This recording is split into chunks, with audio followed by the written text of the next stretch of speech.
Hello, hello, hello. How are you guys doing today? Happy Sunday.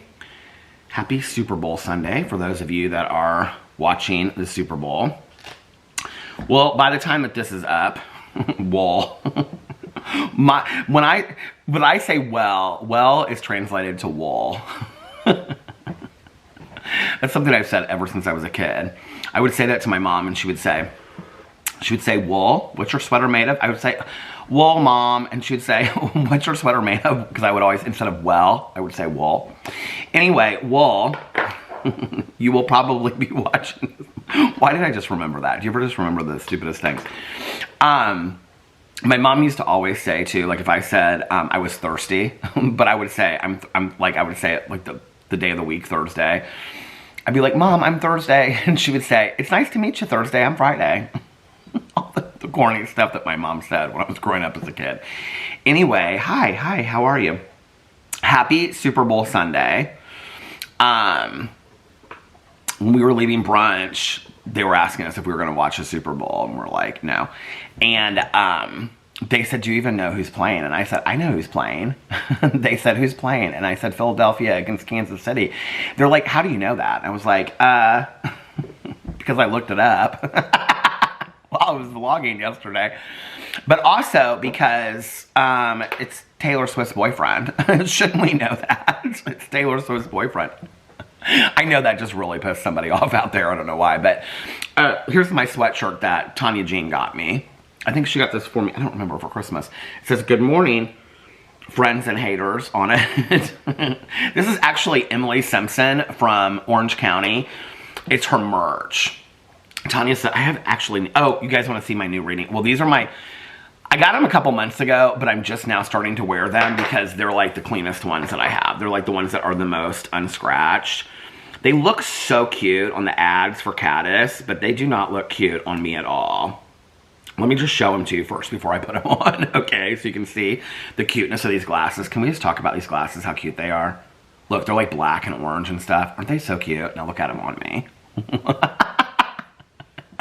They're not so cute on me, but they're very, very comfortable, and I love them. Okay, I have so many tabs open right now. I have The Devil You Know. That was from yesterday because I want to watch that documentary again. I have the 10-minute version of All Too Well, which I just can't get out of my head because I've been listening to so much. I have the Academy Awards when they're on March 2nd because I looked that up the other day. This movie that Alex told me to watch, we didn't tell me to watch it, but he said it came up. He's like, this looks like something you would like, which is kind of like the book Dry that I was reading, not the one by Augustin Burroughs, but it's called Survive. It came out in 2024. After a violent storm nearly capsizes a family's boat, they awaken in a desert land. Earth has had a polarity reversal draining water from the oceans. They must now survive in a world where hungry creatures from below hunt for fresh flesh. Those are the tabs that I have open right now. What was I going to look up? Oh, Emily Simpson's merch. Emily Simpson merch. So she's one of the housewives from the Real Housewives of Orange County. Bravo official, Emily Simpson official. Here's my coffee. It's French vanilla today. Oh my God, she's got it right on there on the website. She's got this hoodie on. She's got this exact hoodie on the website. When you open it up, it says Emily Simpson in the corner, and then it says good morning, friends and haters. And she's got a black one of this. She's got this color, and then she's got it in long. She looks so cute. She looks so good. But then she's got it, she must have said that in a show. I don't remember her saying that though. And then she's got it in like a long sleeve t-shirt and stuff too. Anyway, cheers with my French vanilla. My mom would have been so excited about it. She liked, because like back when my mom flavored coffee back, that's why she loved the hazelnut. Because there wasn't really, now we have all these different flavored coffees out, right? Do you guys remember that back in the day? You would go to the grocery store and they would have like the little packs that looked like ground coffee, like big ones, but it was like little ones. And they would have like French vanilla, hazelnut, but they only have like 3 or 4 different flavors. There weren't like the 20 different flavors, 50 different flavors like we have now. Which is probably, they didn't even have blueberry, I don't think. Which is probably why I don't love just like, the French vanilla is okay, but. You're just a friend, shut the F up. Oh my God, she's got, okay, this is all her merch. Good morning, friends and haters crew.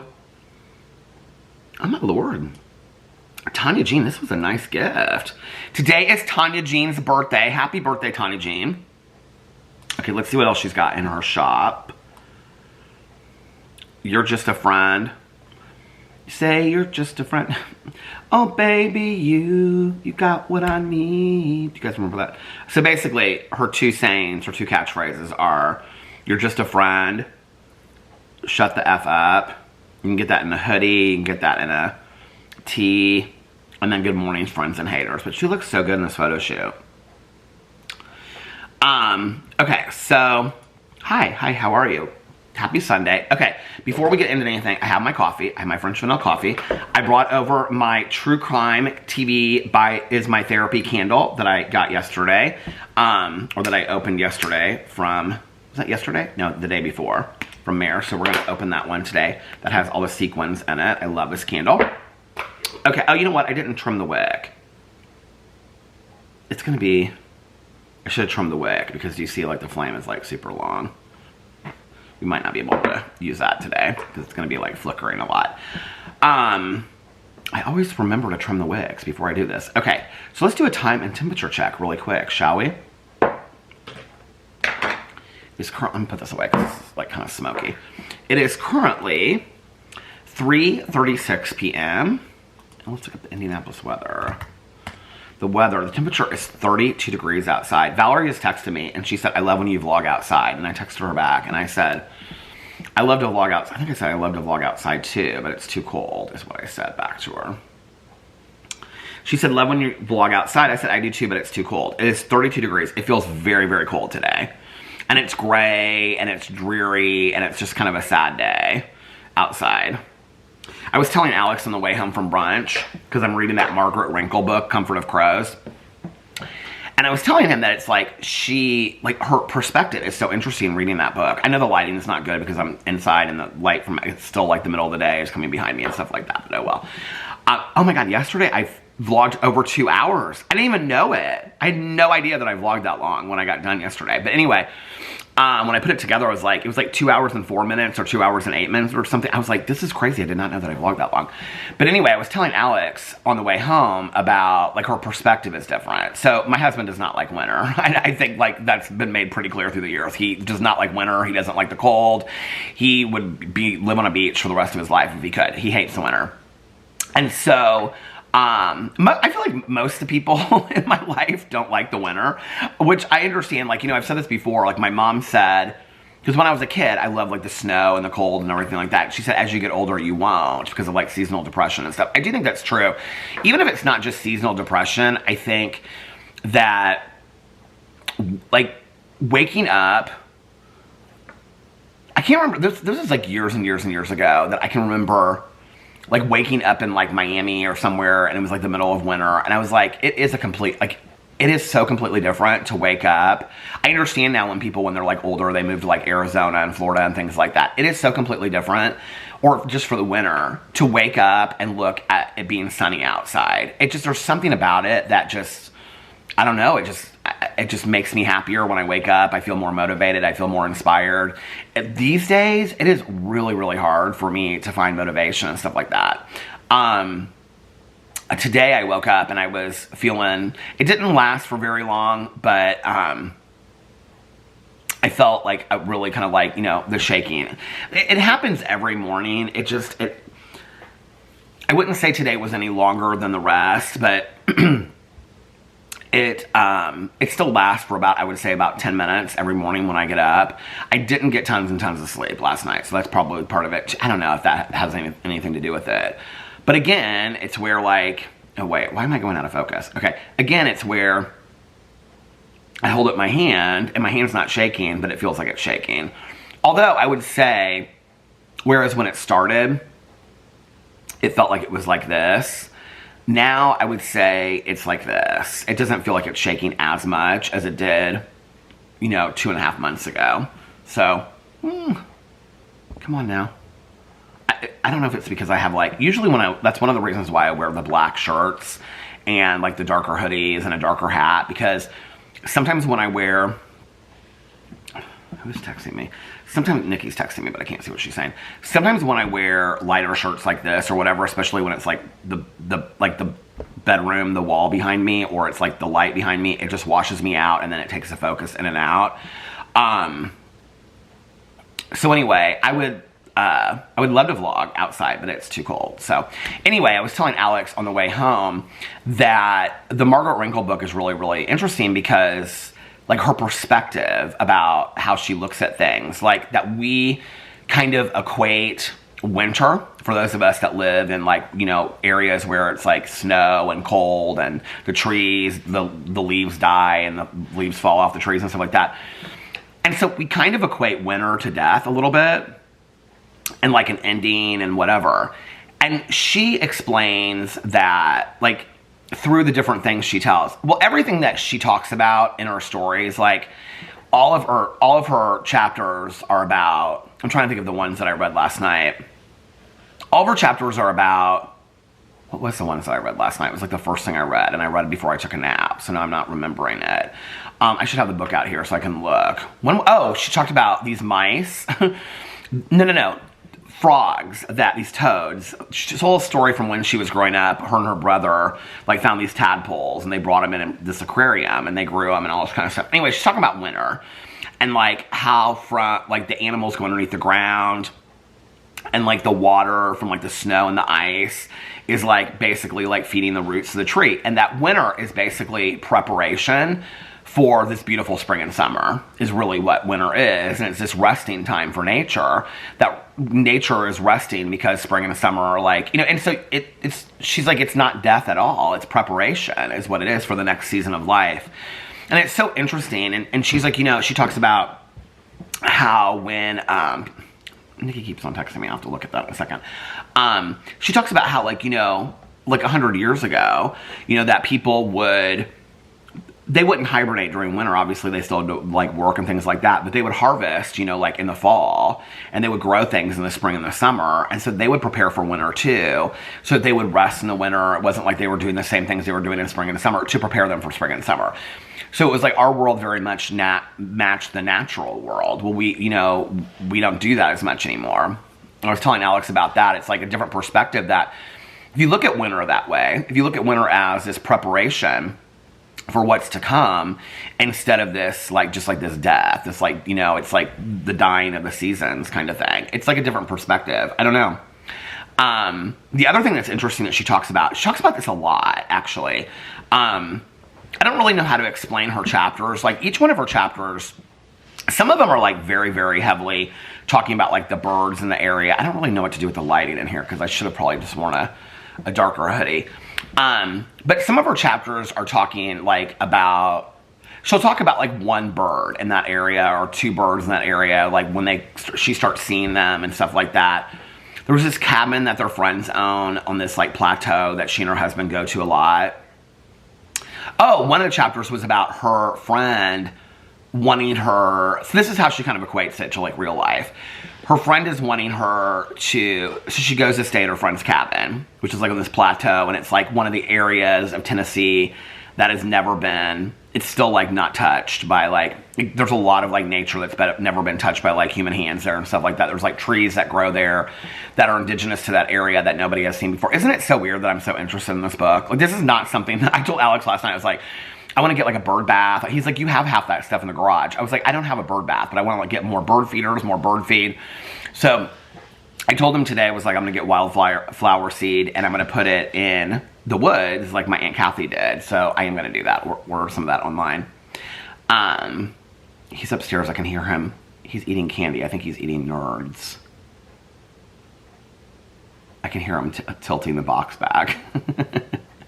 We just got back from brunch.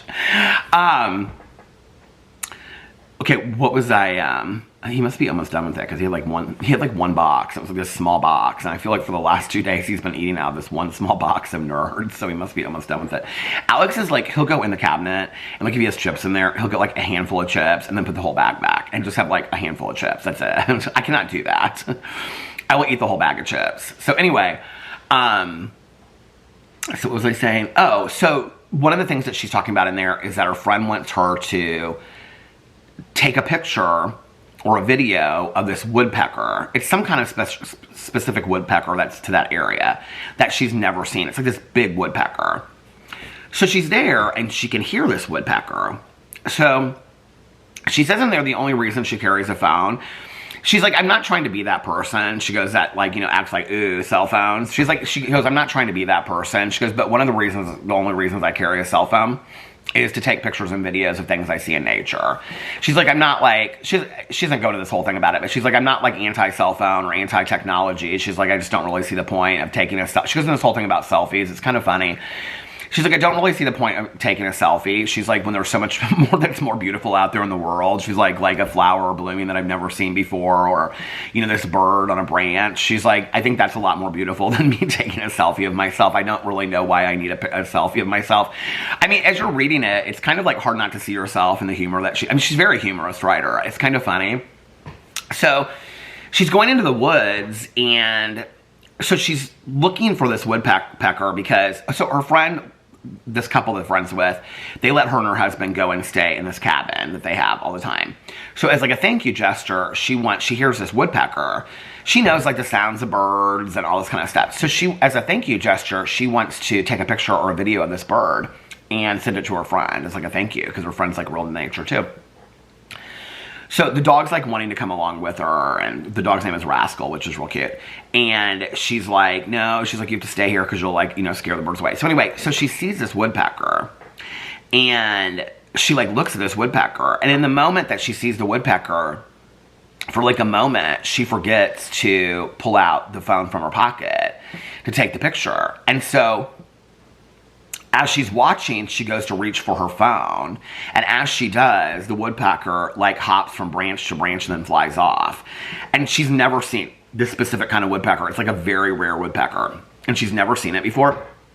And so for this brief moment, because she couldn't get her phone out, she got to see this woodpecker fly. And so then she just stops there. She's like mid trying to get her phone out of her pocket. She just stops there and watches. And as this woodpecker flies away, she looks over and she sees there's like these like white, what are they called? White tailed deer. That's like a bunch of them that are hopping through the woods, because she's in the woods at this point. But they're like, there's so many of them together, and she would have missed them if she was like trying to take a picture of this bird. And then as she's looking at them, like in between her and the deer that are like hopping through the woods like really fast, there's all these goldfinch that are like, they're what do you call it? Eating or drinking the dew off of these yellow flowers. So like they blend into the flowers that she wouldn't have seen because she wasn't paying attention. She would have got her phone out. And she was like, I think I'm okay with not having my phone all the time and having the need to take selfies and whatever. She was like, because I would have missed those things. And she was like, I feel like I've missed so much in my life because I've been in front of a computer, or I've been in front of my phone or whatever. And she's like, it's not until those moments do I realize like how much I miss. It's interesting because I remember Alex's friend that passed away years ago in the car accident. We saw him at Ultra Music Festival. I feel like it was like the year or two before that. And I always remember him saying this because, you know, when you go to music festivals, like everybody's like, you know, constantly filming the whole thing of what's going on and whatever. And I remember him saying, and he was really into electronic dance music. Jason like loved electronic dance music. And I remember him saying he was only going to take like one video per set of like each DJ, because he really just wanted to be in the moment of enjoying the music. And I think it's very much along that sentiment, you know, that we live in this world now where it's like, if you don't have a picture, it didn't happen kind of thing. And I mean, I even fall into this too, you know. I will say it's interesting, like not as much. I was talking to somebody yesterday and they were like, you and Alex haven't done Q&As on your trip recently. And I was like, Alex always asks. He always asks. He's always like, do you want to do a Q&A? And I'm like, yeah, I mean, if we get to it, we get to it. I don't really push the issue as much anymore because I like just spending time with my husband. You know, if we do it, we have fun doing the Q&As. Like, they're a lot of fun for us to do. And it's kind of the same. I mean, when we go to Miami, this next time we'll probably do one because we haven't done one in a while. But I think I've tried to... Well, first of all, the other thing is, I don't love post pictures. And I know when I say that, people will be like, well, that's all your Instagram is. I'm fully aware of that. I don't love post pictures. And to give you an example, I don't know where it would be if you want to go see it on my Instagram. It's this picture of Jessie, my sister-in-law and I, that I absolutely love from when we were in Mexico. Let me pull up my Instagram really quick. I love pictures that are like caught pictures, that aren't like planned pictures, or like, you know what I mean, that somebody just takes of like what's happening in real time, like two people talking to each other. I don't love like the pose pictures. I mean, I do them and whatever, and most of my pictures are pose pictures, but I don't love the pose pictures. Where is this at? That's my birthday. Where's Alex's birthday? So I think I have it on there. Yeah, here it is. It's this, I don't know if you can see it, but it's this picture right here where Jesse and I are talking.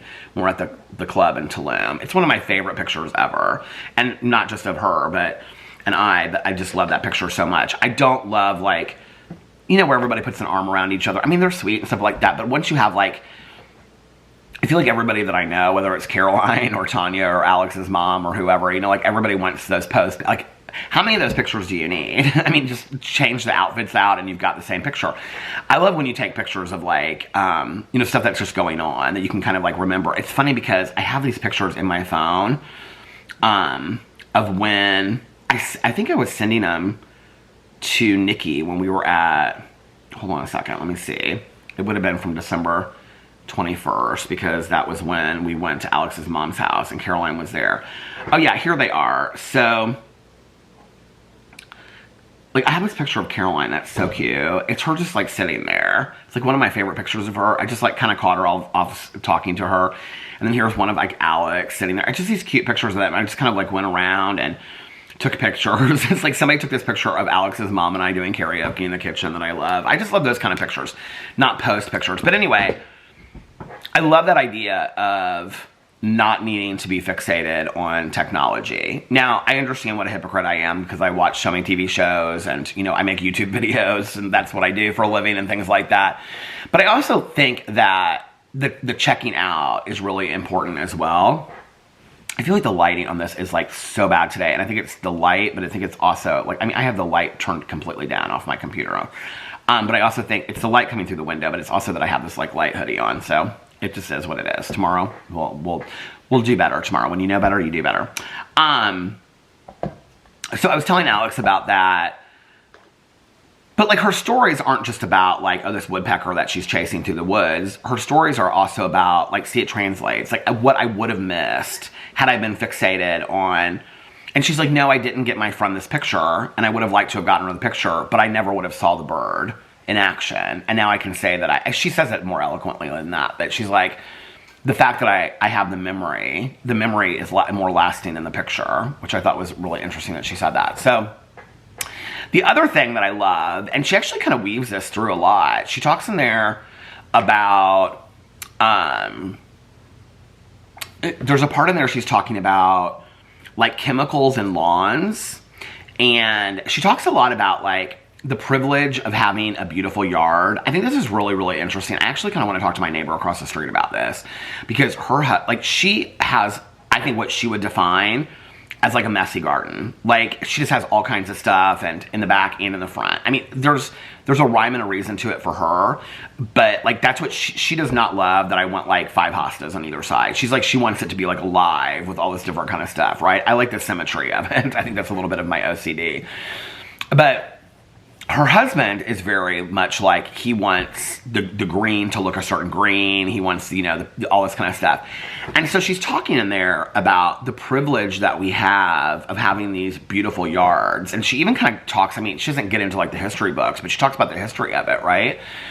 That when people were able to start buying their own homes, you know, like lower to middle class were able to buy their own homes, and then they would have, like, a little piece of yard, that it was taking pride in having this little piece of yard, you know, that you would keep green and, you know, in this emerald green, and it would be perfectly mowed and all this kind of stuff. And so there was a pride that came along with it.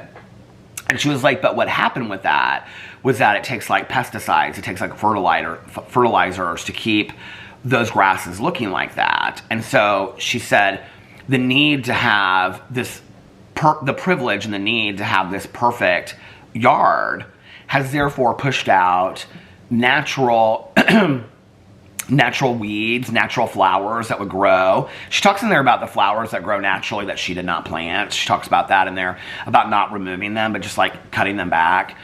And she talks about, like, this, like, little mouse coming down the street, and it's, like, gasping for air because She was like, because of the pesticides coming off the grass and stuff like that. She talks about how, like, the older she's gotten, she doesn't keep a clean garden. She doesn't, like, her husband used to cut back all the stuff.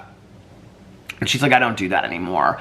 She's like, I like to leave the mulch there. I like to, through the winter, because like a lot of animals, like they burrow in it and they sleep in it and they like find like, you know, stuff to eat through the dead leaves. And she's like, I don't do that anymore. I don't cut it back. When it's dead at the end of the fall, in the spring, I'll clean it up a little bit. She was like, she's like, my garden's not a mess.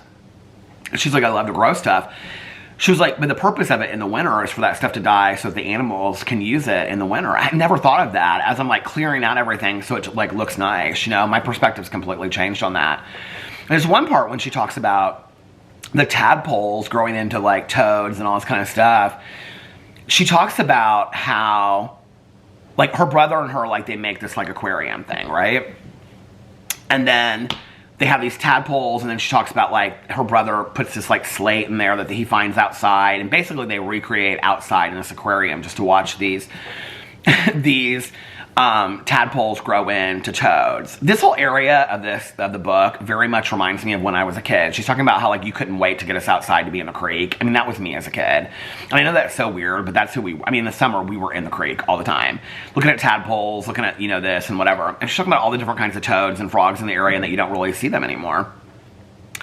And so, and she talks a lot about why you don't see it anymore, you know? And so basically they grow these toads up and then they start feeding them like all different kinds of insects, and then it's like crickets, and then the crickets they can't catch the crickets fast enough, so the toads can't. So then they have like hatch eggs, and they're having baby crickets. So basically they have, in this aquarium, she realizes, reinvented the outside in this aquarium, and then the toads get outside. They jump out of the aquarium that they didn't think would happen, and they're like in the kitchen, their mom's scared, and they put them back out in the woods where they came from. So she's like, it's like, we should have just left them out there to go all alone.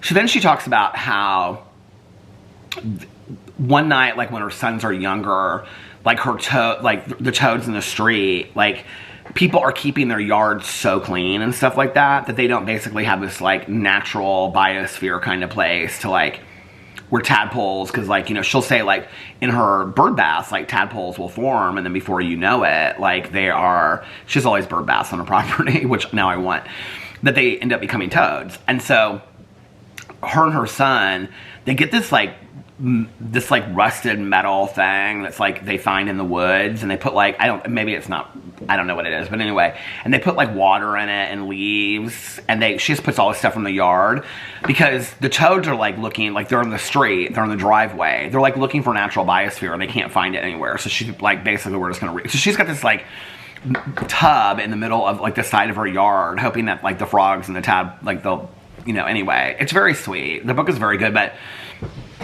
basically her whole message is don't mess with nature. Like, just enjoy nature, don't mess with it.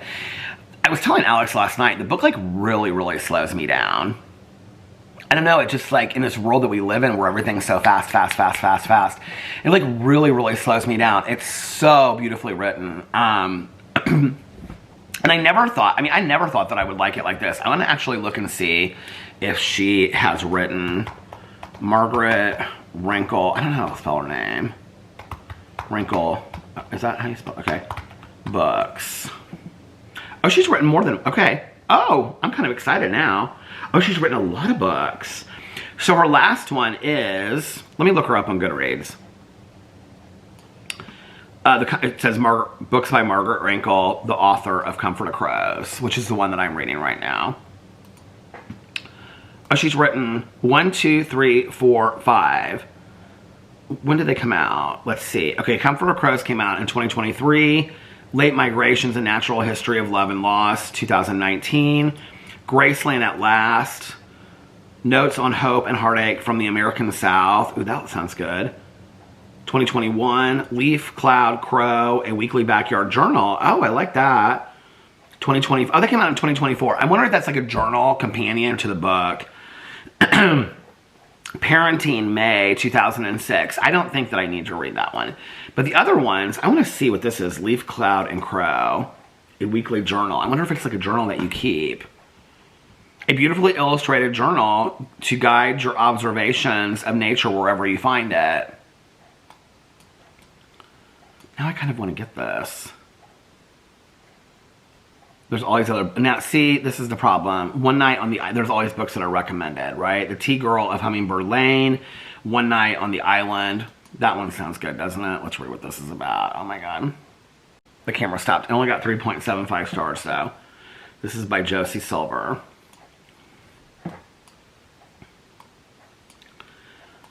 Spending her 30th birthday alone is the last thing the dating columnist Cleo wanted. But she's going on a self-coupling quasi-sabbatical at the assistance of her boss in the name of re-energizing herself and adding a new... I'm not interested in this. What was the book? Okay, so Emily reached out to me and she said, I remember you...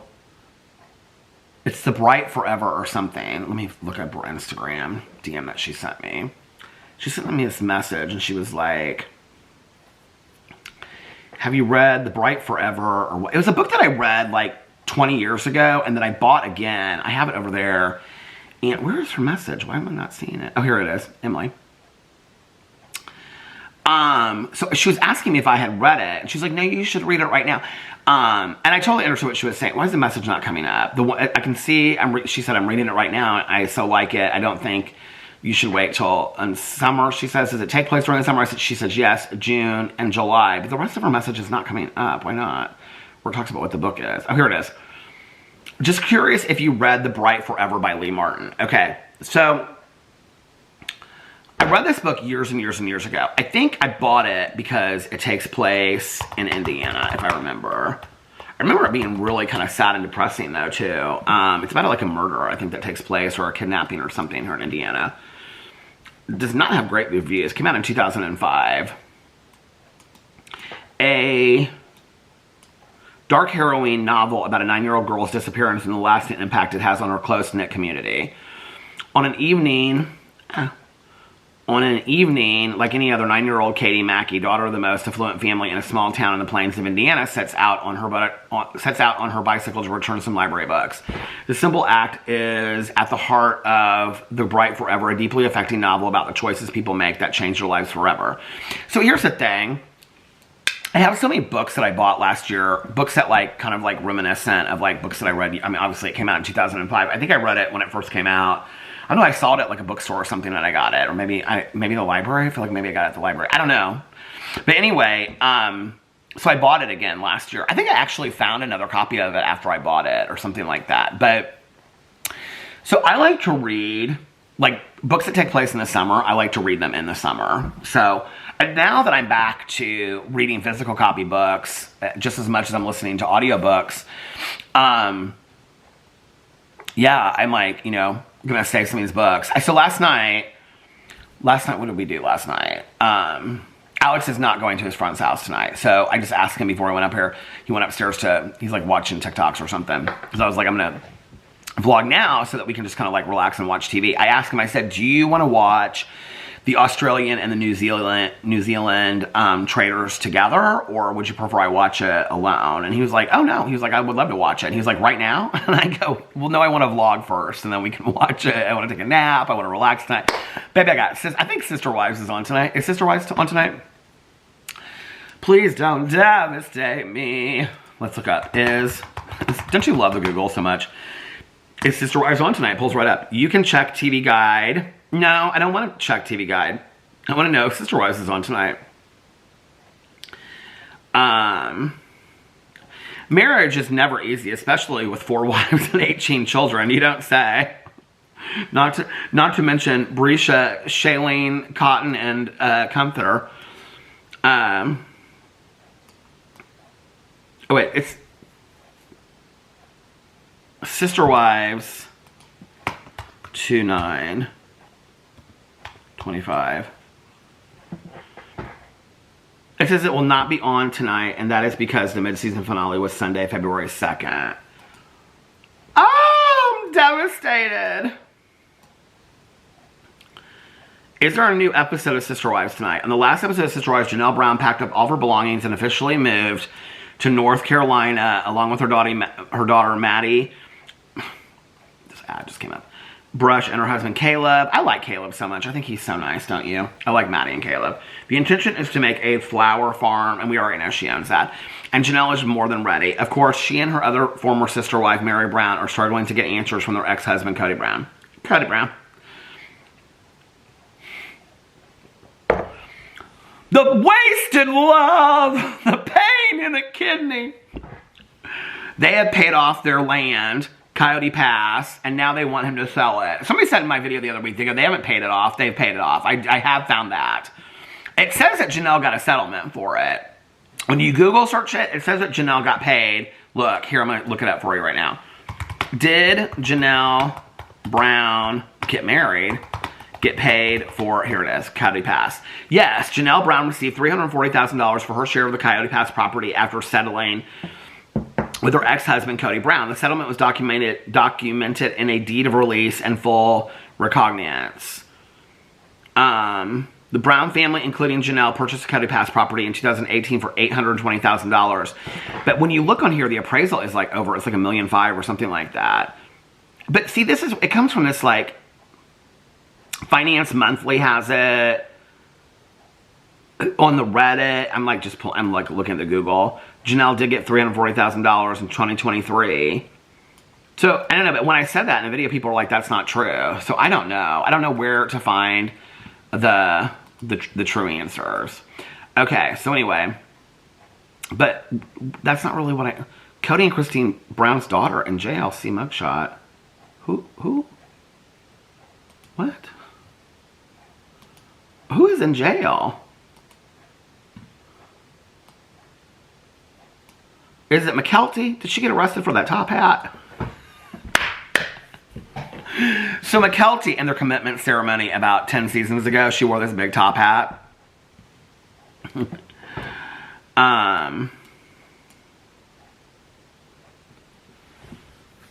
Which daughter of Christine and Cody Brown hit the slammer? I mean, this is like, when was this?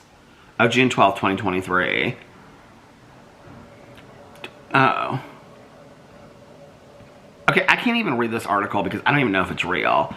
It's like such a mess. It's like 400 ads are coming up across it and I can't even see it. And now it's not letting me get out of it.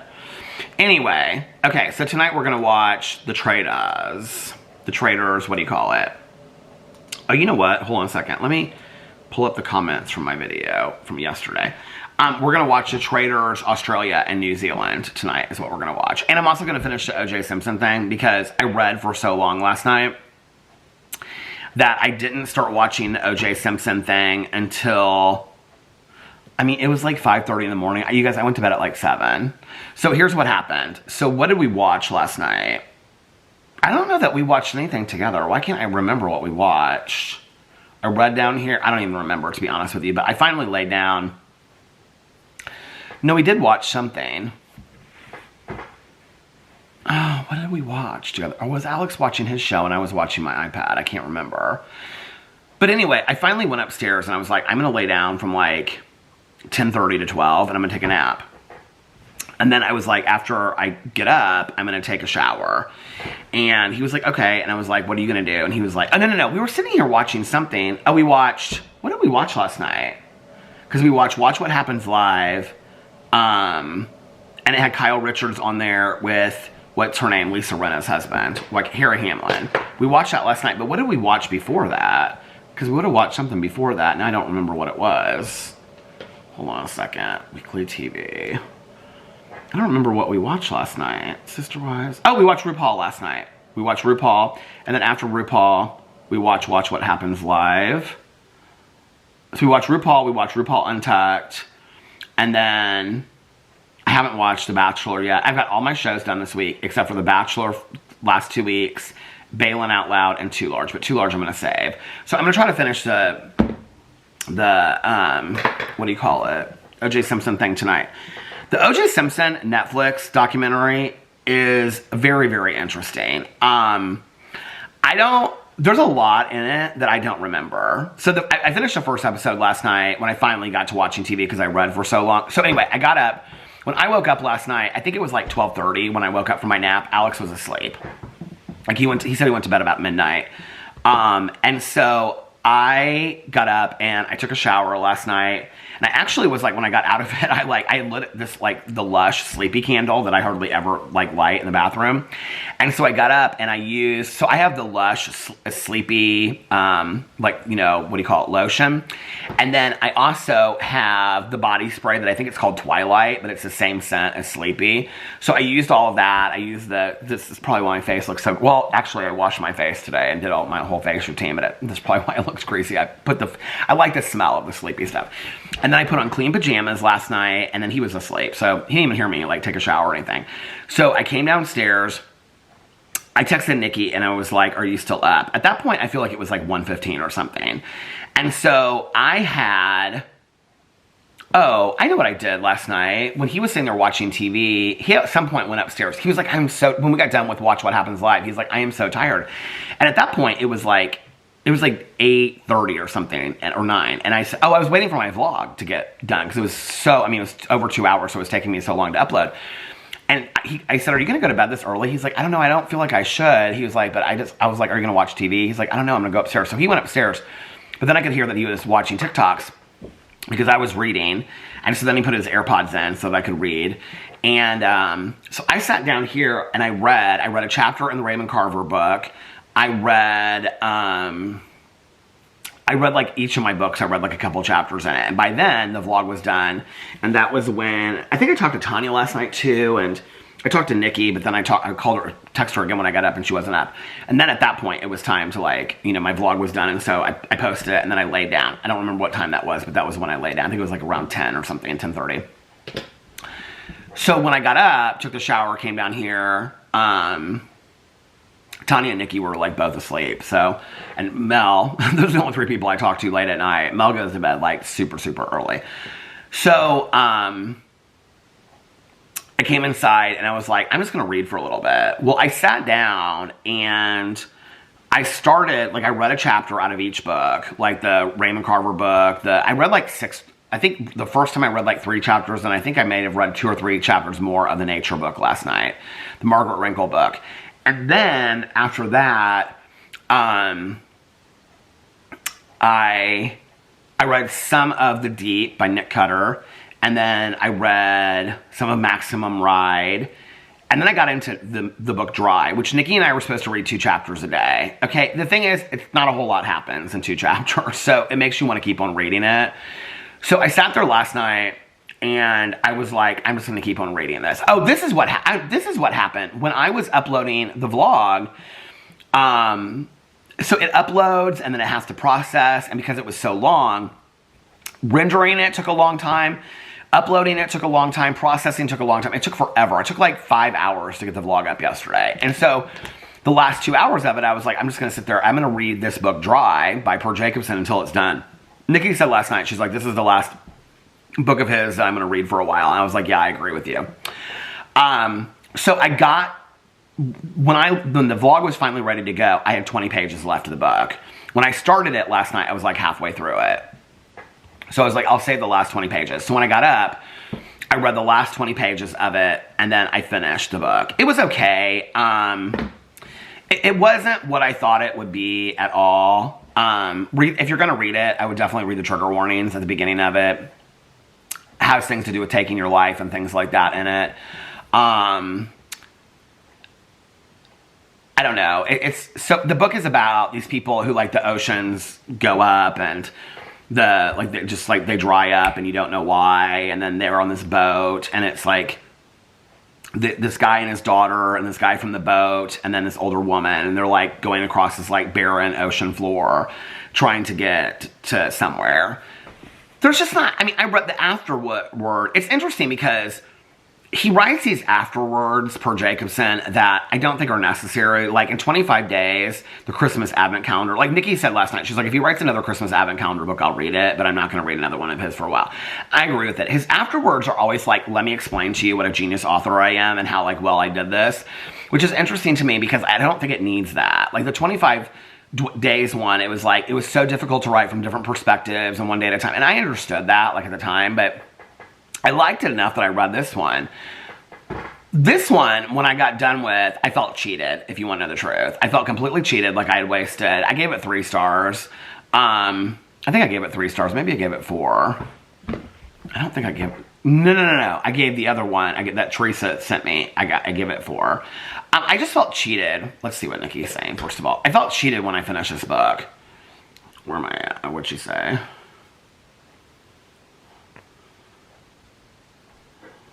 She's asking if Alex is going to the party if he's staying home. Oh wait, I don't know why I put a question mark. Why did I put a question mark on there? How do you edit that?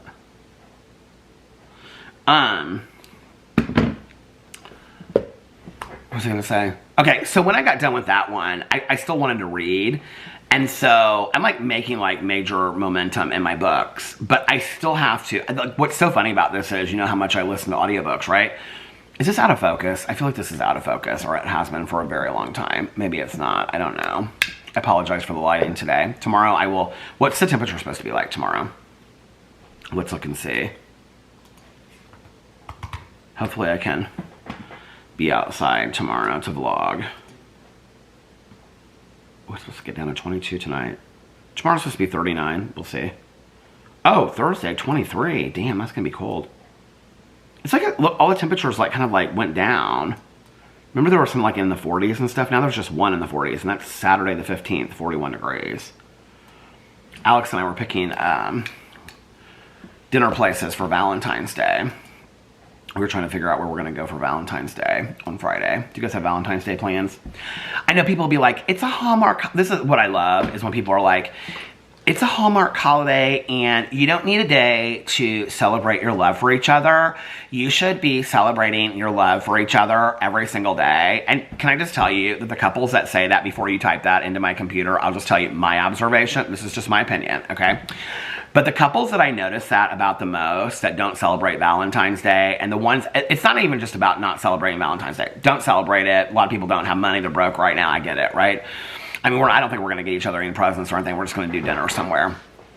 But most of the people that I know that are like, I mean, I've had friends of mine through the years that are like, I don't need a holiday to celebrate my love for my partner, like, you know, and they're like the ones that they seem the most not in love at all. So obviously you wouldn't want a day, you know, dedicated to it. I love Valentine's Day. I love Valentine's Day so much. When Alex and I first got together, so I was telling him about, you know, like the Valentine's Day boxes and whatever, and you know, you always had to get them from that you would make like in elementary school. But I was telling him like how much that meant to me. And I was like, there were a lot of Valentine's Days that I never got any, you know, notice from anybody or whatever. So that year, he, like at work, made this Valentine's Day box. And then he like printed off all these Valentines, and like all the girls that he worked with like signed them. And then he signed a bunch of them and stuff like that. It was so sweet. It was like one of the nicest presents. Nikki just texted me again. It was like one of the nicest, that is not my phone that I keep on silent, that's my computer. I need to clarify that. It was like one of the nicest gifts he's ever given me. So, that was sweet. See, it doesn't cost anything. You don't have to like, spend a lot of money to do something like that. I thought that that was really, really sweet. Here, she's texting me. Girl, text her and be like, I am vlogging right now, ma'am, okay? Then she'll text me back and she'll say, tell everybody I said hi, watch. This is her favorite, Nikki's favorite emoji. Do you guys want to see it? Hold on a second. Why won't it pull up? I don't know why it won't pull up, but it's this cat emoji. It's this cat that has long nails. It's going like that. It's not an emoji. It's like a picture. She said, I just got a shower and I'm comfy so I don't have to move all night.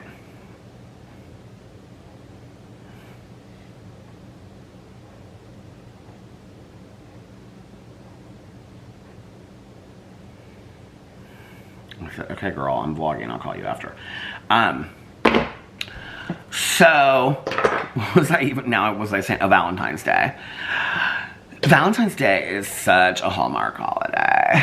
Well, you know what you should do is you should make it a, she's going to say, tell everybody I said hi. I can't even see it. Hi, Vloggerinos. That's what she said. I'm going to put, I predicted that. Anyway, what was I saying? Okay, so then last night, I was like, I want to keep on reading. Oh, because I'm reading more physical copy books, like spending more time reading than I am listening to audiobooks now. I think part of it is the nature of the beast, too. Like, it's not like I just want to sit outside. I haven't been walking a lot because it's, like, super cold and stuff like that. Do you keep on seeing something, like, float by me? Are those orbs? Or is it, like, is there something just floating in the air? Like, it's... This place is not... I mean, it's dusty, but it's not that dusty. Do you guys see that? The orbs? What is going on? I know somebody else will notice it. And they'll be like, Peter, there's orbs in the house. What'd she text me again?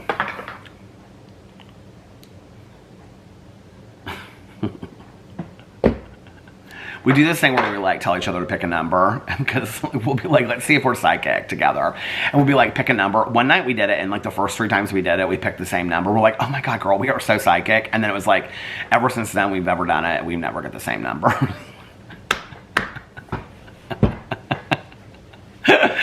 Do you ever do stuff like that with your friends? It's called stupidity. Anyway, so that's what we're doing on Friday. This week, Alex is having dinner with his girlfriends. I think he said on Wednesday night. And then Friday, on Valentine's Day, we have marriage counseling. That's how you know your marriage is good, when you're willing to go to marriage counseling on Valentine's Day. That you're not worried about that effing up your Valentine's Day. So Friday is Valentine's Day, but our therapy session's later in the day. I might try to get up early on Friday and film some videos before then, because I don't know that after our therapy session I'll probably vlog when we get home, but it'll be a shorter vlog, and then I'll probably film on Saturday or Sunday. He said he has something. What did he say he has? Oh, it's his friend's birthday. We just went out to dinner with the couples. It's his friend's birthday on Saturday. So they're going out like for brunch and stuff that day, the girls. He and the 2 friends that are girls. So they're doing that on Saturday. So that's next weekend. But through the week we don't have really a whole lot to do. I don't know if Tanya and I are going to the meeting on Tuesday or not. I haven't really talked to her about it. Why do I feel like Tanya has a bunch of stuff? We were talking the other night. She was telling me all the stuff that she has to do this week. I can't remember. Anyway, I have no idea. So that will be this week. But my plan is just to film a bunch this week. I redid I now have like lists for like the week, and then starting tomorrow, I have all kinds of stuff to do. So tonight, we're probably gonna watch Traitors. We'll probably watch back-to-back Traitors. I told him though, I said, I've got to take a nap at some point. I want to take a nap at some point, and where am I at on time? I have no idea. Oh my Lord. We're like 52 minutes or something like that. I want to take a nap at some point, and then I also want to watch or finish the O.J. Simpson case. I mean, he'll go to bed, like by like midnight or something anyway. And then I'll probably take a little bit of a nap. And then I want to finish the O.J. Simpson documentary. Well, especially if there's no Sister Wives, because then I can do that video tomorrow on my Peter Watches TV channel. I finished the 2nd episode. So if you haven't watched it yet, the 1st episode, and this is not going to ruin it for you. There's nothing about O.J. Simpson that'll ruin it for you, because everything's out there, you think. Except it shows what a botched investigation it is. There was so much evidence that they never collected. They show the evidence that they didn't collect. There was so much evidence they didn't collect. And then the investigation was just completely botched. I mean, even his friends, it's so interesting because I don't remember a lot of this at the time, but like when the police call to inform Nicole Brown Simpson's sister that she's been murdered, her response is, oh, he finally did it, meaning OJ. When one of OJ's friends is like a police officer on the force, calls one of the detectives at the house, which I can't remember what they refer to it as. They refer to it as the names of the streets. But anyway, he calls him and he said, is Nicole, like he's there at the house doing the investigation. He goes, is Nicole dead? And he's like, yeah, she was murdered. He was like, was she murdered? And the police officer's like, yeah. And he was like, did he do it? Like, it's interesting how many people that were close with OJ just assumed that OJ Simpson did it. That's the 1st episode. Is like the first 24 hours of the investigation. It's so interesting. I will tell you what's weird about it is, there's part of it that reminds me of, and I've never read the book all the way through. I've just read like the first 100 pages. But I can remember sitting outside reading Helter Skelter, and it was very, very scary to me, like reading those pages outside. the first episode kind of reminds me of that. I don't really know how to explain it. There's something very eerie about watching all of that, like in real time as the police are like counting. I mean, they show it in real time, like 3:45 a.m., where they're going and stuff like that. The second episode is about them arresting OJ, and then the Bronco chase around the interstate. They show all of it, which is really, really interesting. But then it gets into, at the end of it, this whole thing, and you know, I did not remember how, like, they said the Rodney King and the LA riots was 2 years before that. I thought it was like, I don't know, 5 or 6 years before that. I didn't realize they were so close together. So it goes in and talks about this whole, like, racial division, not just in the United States, but like in LA at that time, and definitely between the citizens of LA and the LA Police Department. It goes in this whole discussion about it, and kind of like how he gets Johnny Cochran and things like that. But that, they don't really get into that in that episode. The episode is mostly about how people were really rooting him on. Some of the things that I felt like I knew, but I'd kind of forgotten, was, what's his name? Larry King, is that his name? So he's live. I didn't remember that it was like this basketball game. It was like the college final basketball game or whatever that they like broke into. And so like they split the screen. Kato Kaelin's talking about that, but other people were talking about it too. To just like, apparently it was something ridiculous, like 25 million people or something watched it, 40 million. You guys, it was like, the number was astronomical of people that watched this chase on TV. It was so weird watching it after having just talked about it in the vlog the other day, because it was like, it like took me back right to where I was. By the way, I just want to tell you, I did watch some of these videos from this guy last night.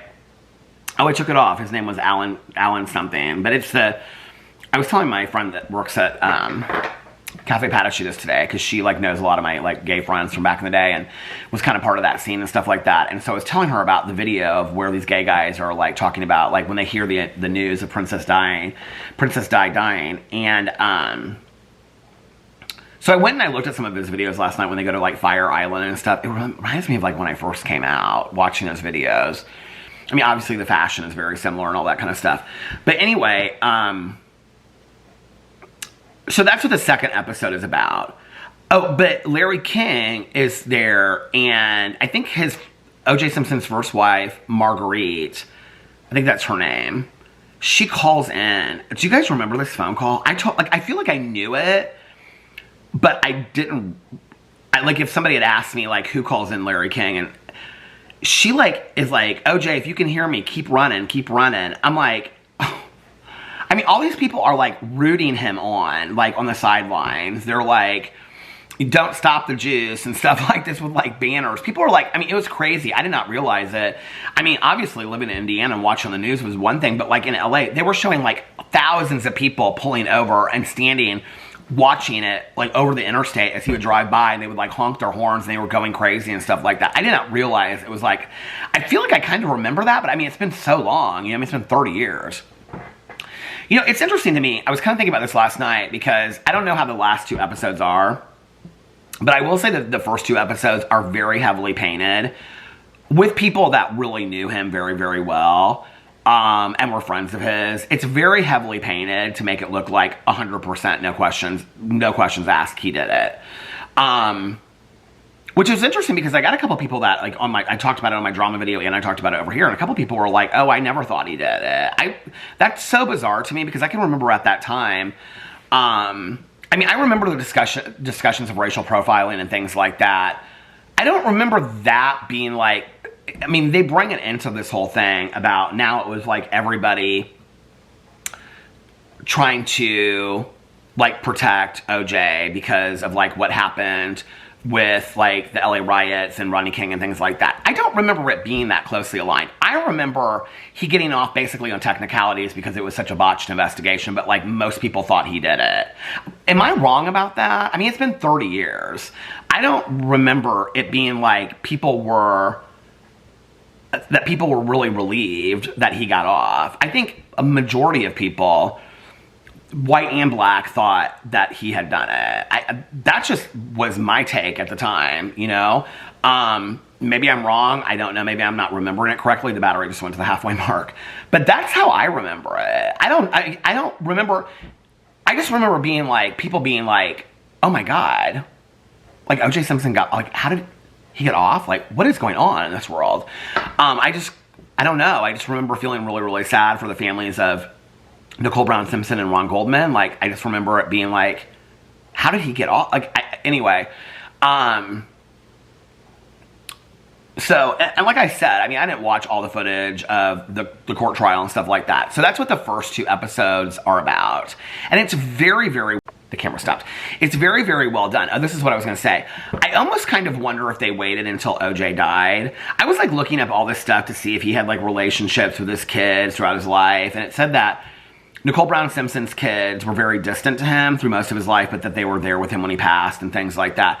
You know, I'm almost kind of wondering if, like, they waited to do this documentary until he had passed away. But, like, the estate could still sue him or sue the directors or producers of this documentary, couldn't they? Like, I mean, I don't know that they would, but I mean, this is the thing when you watch it, especially the first episode and the second episode when they talk about blood on the Bronco, that he had a cut on his hand that we now know, like 30 years later. I mean, it's like every true crime show I watch is like, they have cuts on their hands from like knife attacks because the knife like cuts them as well. It's like, that's not something that you would think about, but like, it feels like every time there's a knife attack in a true crime show I watch, the perpetrator always has cuts on their hands because it's like, they're like, anyway.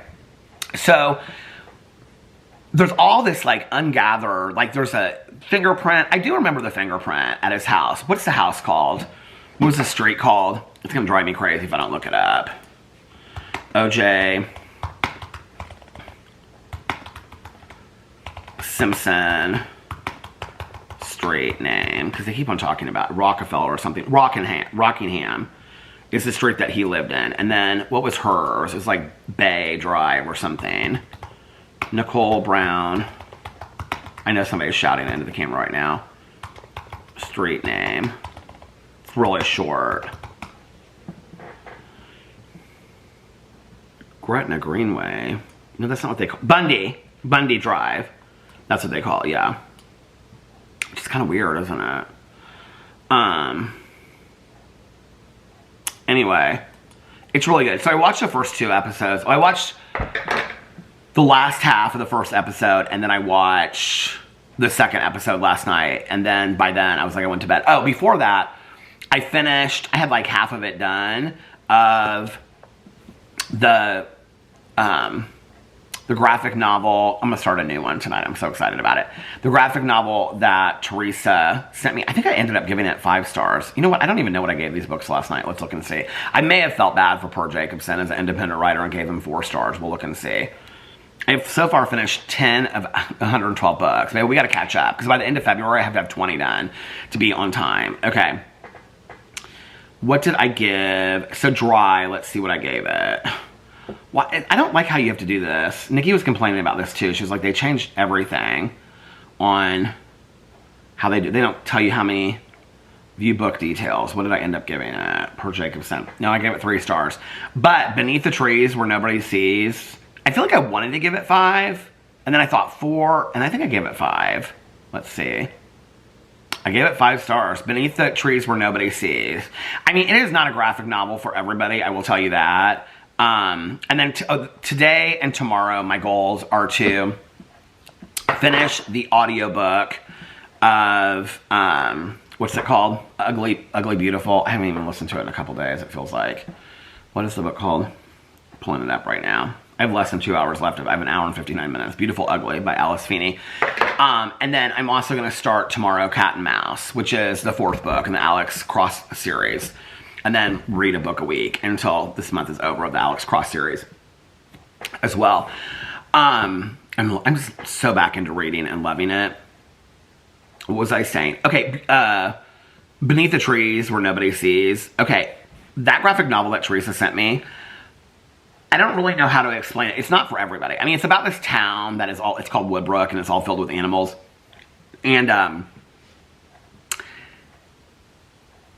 And And they, like, there's, like, Sam the bear, and she's a serial killer. But she goes to the city to kill, like, the other animals because she's a serial killer. But then there's a serial killer in her own town.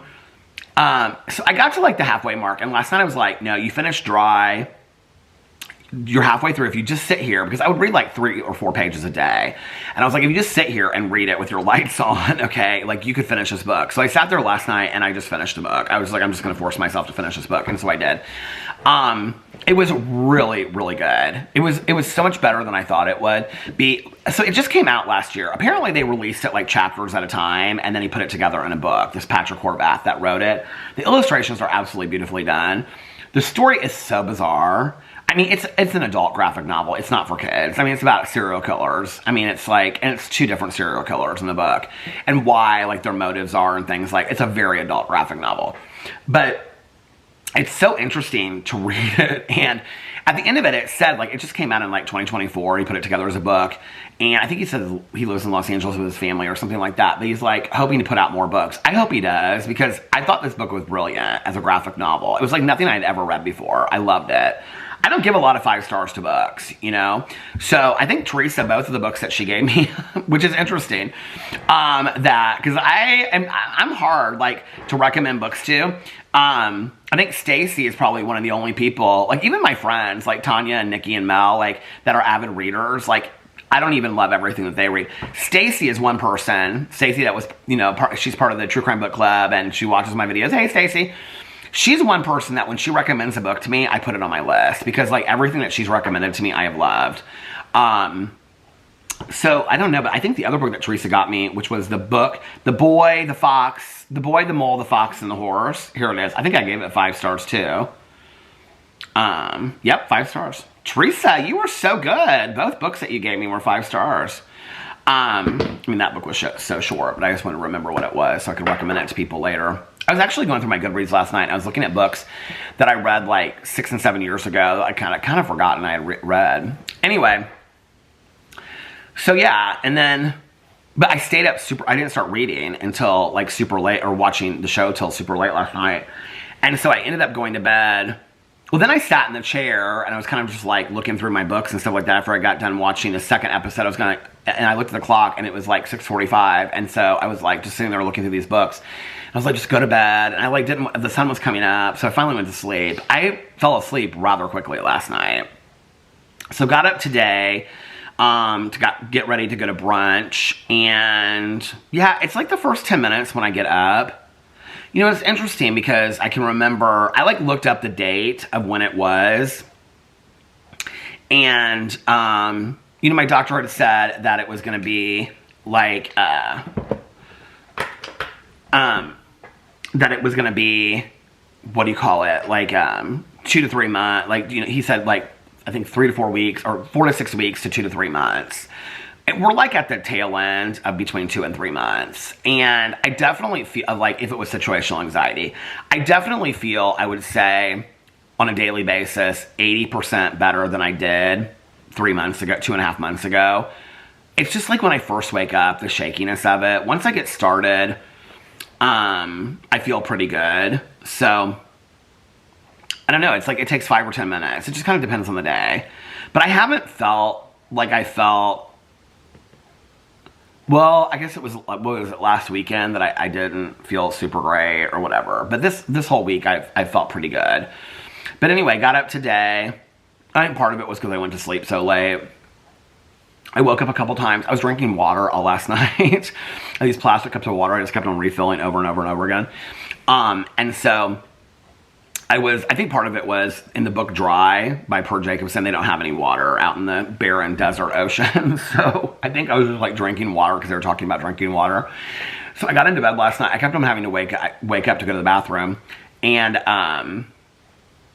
but other than that, no, I slept really good last night. The night before, I don't think I talked to you guys about this. I had the most bizarre dream nightmare. And I know when I say this, people are going to be like, well, it's because you watch all this true crime, or because I was like, what did I watch that night? It was whatever night, maybe it was 2 nights ago. It was the night after I watched Matlock and Elsbeth, which are both like murder crime shows. Well, not Matlock isn't always a murder, but Elsbeth is always a murder. But I had watched something, I think that was the night that I had started the O.J. Simpson trial too, or the O.J. Simpson documentary. The thing is, my nightmare wasn't really, like, it had nothing to do with that. It was the most bizarre nightmare. I didn't really know anybody that was in it. All I knew was that, and maybe it was reading that graphic novel. I don't know. I think I read that like right before I went to bed that night. But I had this nightmare where like this girl that I knew, and it was actually one of the girls from Traders UK too that we just watched. This girl that I knew that she was like gonna murder somebody, but like she had told me, it probably was from Traders. That is so funny. I didn't even think about that till right now. But like she had told me that if I told anybody, we were like in this like cafeteria area, and I knew she was gonna like take somebody. Oh, it had to have been Traders. This is so kind of like Traders. And so Traders is causing me to have nightmares.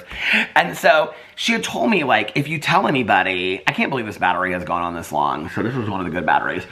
But watch, I say that and it'll start flashing. She told me, she said, if you tell anybody, I'll murder you next. And so I couldn't tell anybody. And so I was sitting at this table, and then she would just randomly take people in this back room, and then you'd hear these screams, and everybody would be like, who is it? And then like she would just like walk out and nobody would suspect her. And I like knew that she was killing these people. It was so bizarre. It was so bizarre. So anyway, that was the nightmare that I had the other night. And then we went to brunch today. And we got there rather late today. We got there about, well, not too late, I guess. We got there about 2:35, and they closed at like 3. But like, we left, and there were still like 4 or 5 tables still left inside there of people that got there before us. So I had the coffee, vanilla, French vanilla. Alex had a Coke. And then he had a cup of the turkey chili with croutons. And then he had the Cuban, which he actually doesn't usually eat a lot of when we're there. He'll eat like the chili, and then he'll bring the Cuban home and eat it later, but he ate a little bit of it today. And then I got the Fat Rabbit sandwich, and I got it on an everything bagel, subbed the ricotta cream cheese for the garden cream cheese, and extra onions, and I got it with chips, and I ate half of it, and my coffee, and lots of good talk. And we saw our friends in there that are locals, and talked to our friends and stuff like that about they're going to watch Super Bowl. One of our friends was really sick for the last week. That's a server there, and we were talking to her. We were talking about their steps. We were talking about all kinds of stuff. So it was a good brunch. It's very gray and dreary out in Indianapolis today. It's just like really sad and dreary and gray. So yeah, I'm kind of excited to just relax and watch. Oh, the battery is flashing. Let me go get another battery, and then I will come back to finish up this vlog in 2 and 2. Okay, I'm back. New battery. New battery. New year, new battery. That should be my merch. People always say that I should have merch that says my battery died. But like, seriously, like, who would buy that merch? I mean, like, it only means something if you watch, like, my videos. I mean, I guess it could kind of be an analogy for life. Like, my battery died, like, I don't have the energy to go on kind of thing anymore, you know? But I don't know, like, who would really buy it, you know? Oh, speaking of which, I do want to say that yesterday, maybe I woke up a little bit later. No, I came down here, because that's when I looked at the comments on my vlog. And I had gotten like 2 or 3, maybe 4 comments from people being like, Peter, where's the mushroom recipe? And I was like, oh, damn it. I knew that there was something that I wanted to include. And so I had forgotten to include Caroline's mushroom recipe. So I went back in and I added the one that she sent me to the description box, okay? That's the one that she goes off of, and that's what she sent me. So it's in the description box from yesterday's video. Actually, you know what? I haven't looked. I put the comment on my vlog yesterday. Let's see if anybody has commented back to my comment. Let's see. I think I pinned it. Did I pin it? Maybe I didn't pin it. Oh, I did pin it. 16 likes and 4 replies. I said, hey everyone, I forgot to post the mushroom recipe and just woke up to the comments about it, so I added it to the top of the description box. Caroline said she just buys regular mushrooms. Enjoy. And these are the responses.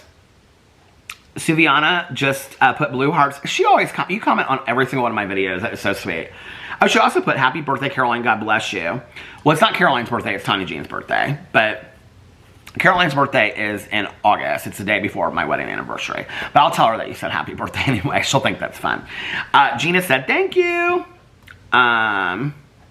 Oh, then Suviana said, do not know if it is Caroline's birthday or not. Sending love. Caroline, God bless you. Oh, I love that. Okay. We'll read some comments in a second.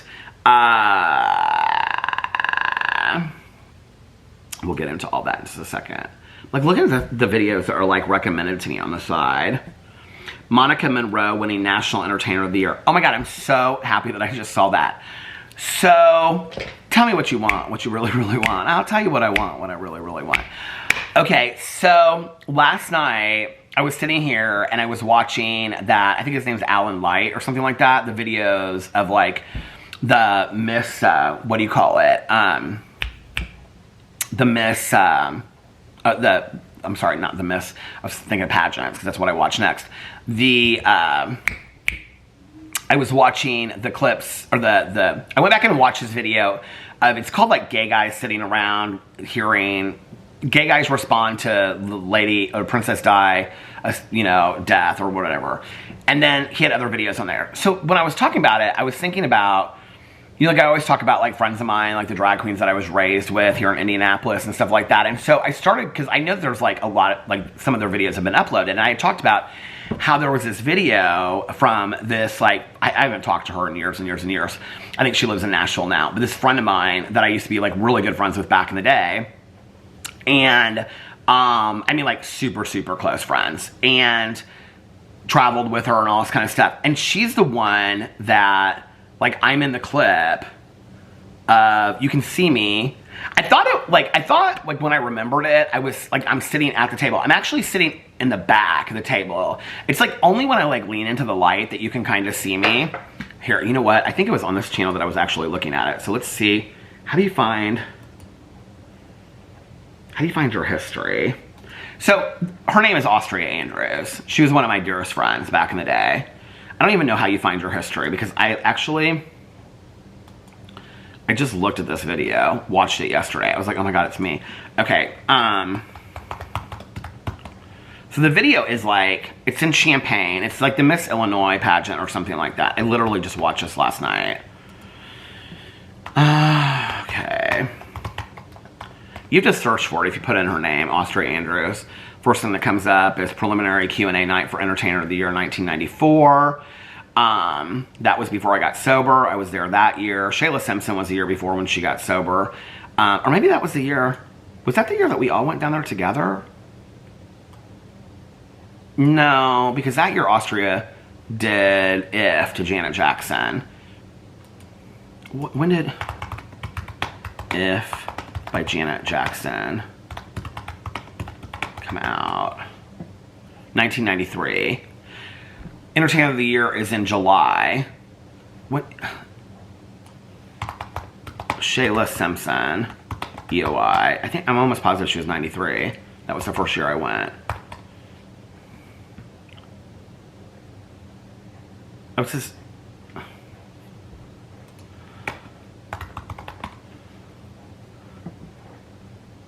Shayla Simpson winning Entertainer of the Year. This is her talent. Is so incredible. 1993 in talent. But the way it goes is I'm wondering like she won in 93 to be the winner of 94. Does that make sense? Well, you know what we'll do? EOI formers. Let's see. EOI.net. Here, let's see who it was. Okay. 1993, Shayla Simpson. 94, Elektra. Okay, so I remember the year that Elektra won. So I was there. Oh, look at Nina West's picture. So cute. Oh, Tasha Cole. That's such a good picture of her. Oh. Oh, my God. Maya Douglas.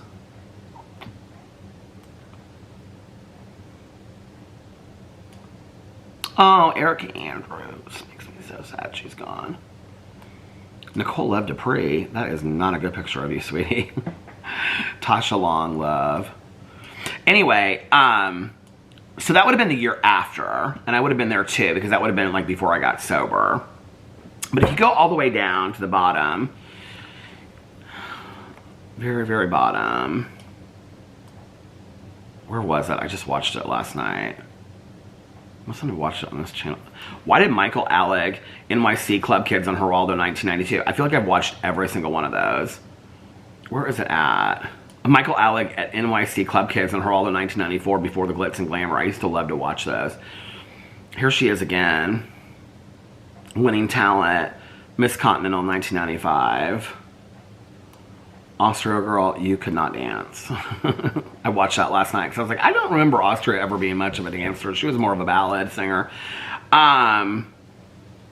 Where is it at? Did I just pass it by? I think I just passed it by. No.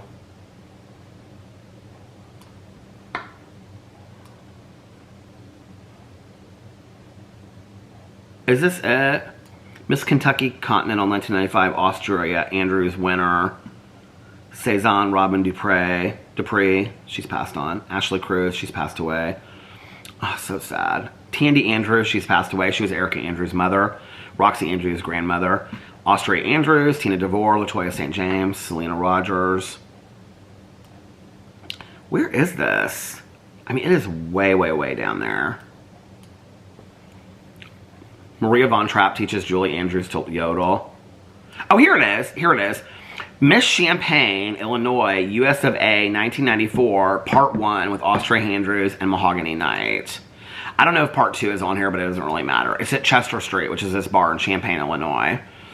And so, when you go in here, I'm like, it's right here. Like, it's literally at the beginning of it. Like, I'm looking at the 2-minute and 16-second mark. There's 2 tables of guys. I'm not the first table, I'm the second table back, and I'm sitting in the back of the table. If you guys want to go watch this video, I'm not going to link it. Miss Champaign, Illinois, US of A, 1994. There she's walking over the table. There's like a champagne bottle on this table. Let me make sure it's the second table, not the third table. Girl, are you going to walk on? And now she's walking away from that side. Come on now. It's like a 30-minute video because it's got all these queens performing and stuff in it.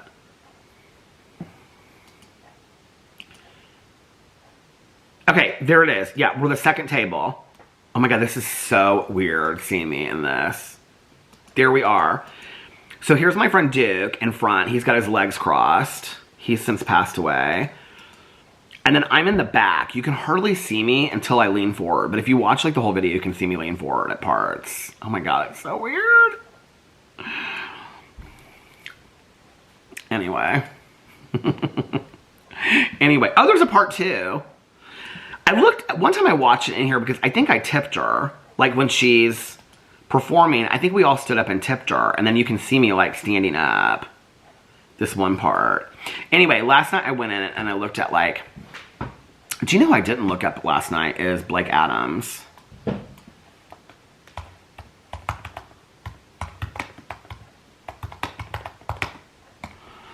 Is she on here? US Open Blake Adams, I don't know who that is. No. It's not pulling anything.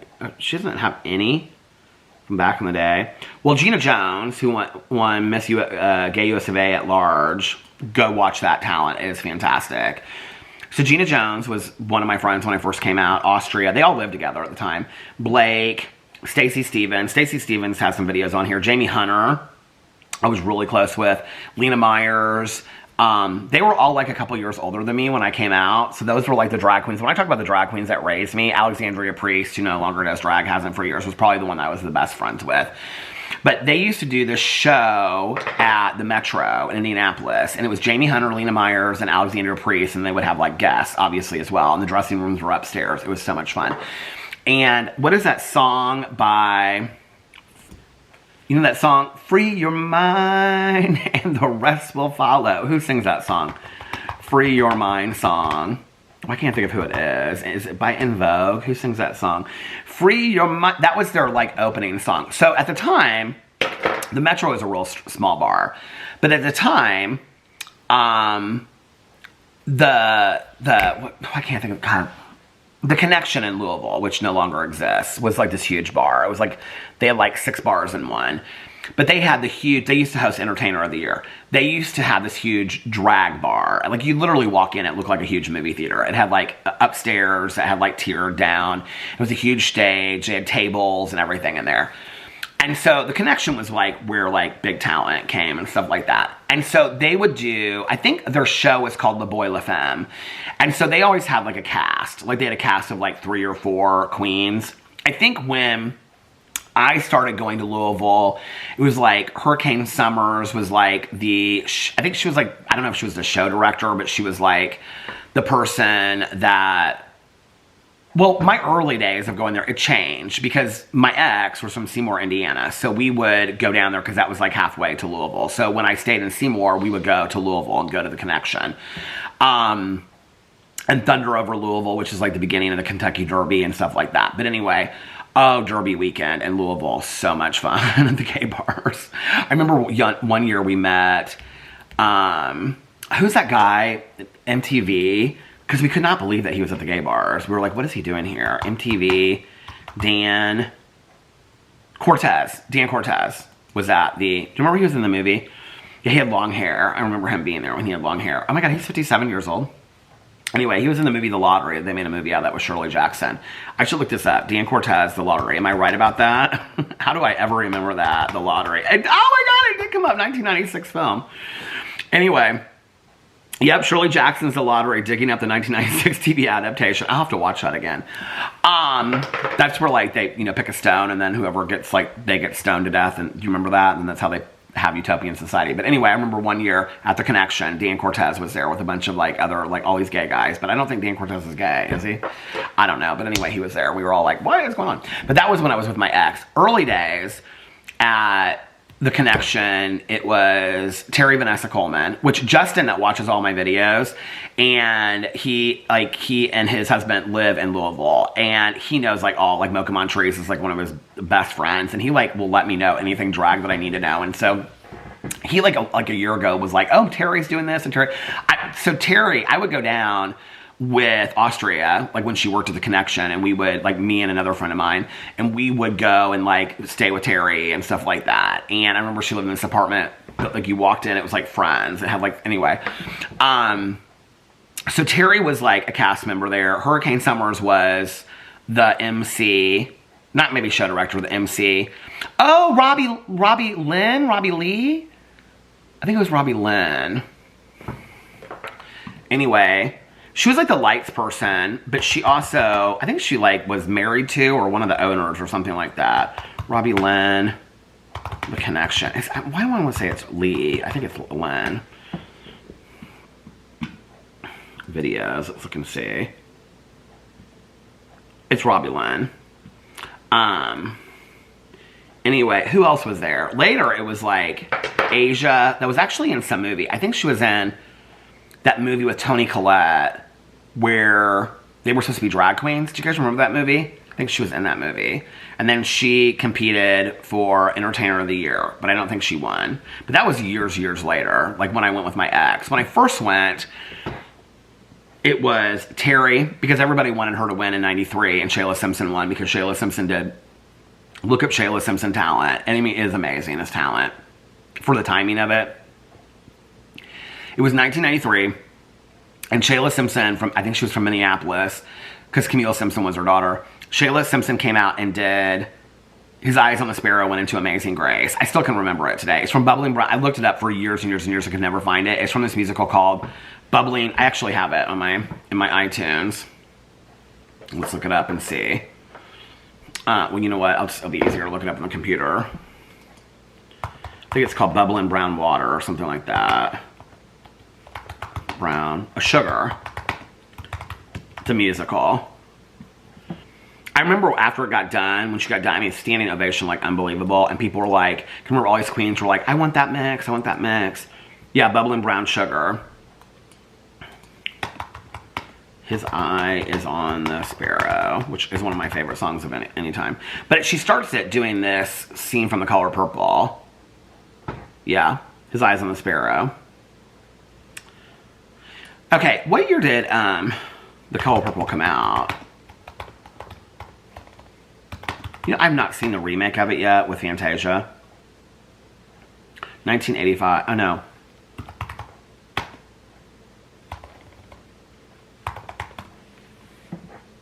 $1985. Well, that would have been almost 10 years later. Did it come out that early? I love that movie so much. Love, love, love that movie so much. She actually, you know what, Margaret Wrinkle in her book talks about the line from it when she says, when Suge Avery says at the end of it, I think God gets pissed. What's the line? I think God gets pissed when you walk by. I think it pisses God off if you walk by The Color Purple somewhere and don't notice it. It's in Alice Walker's 1982 novel, The Color Purple.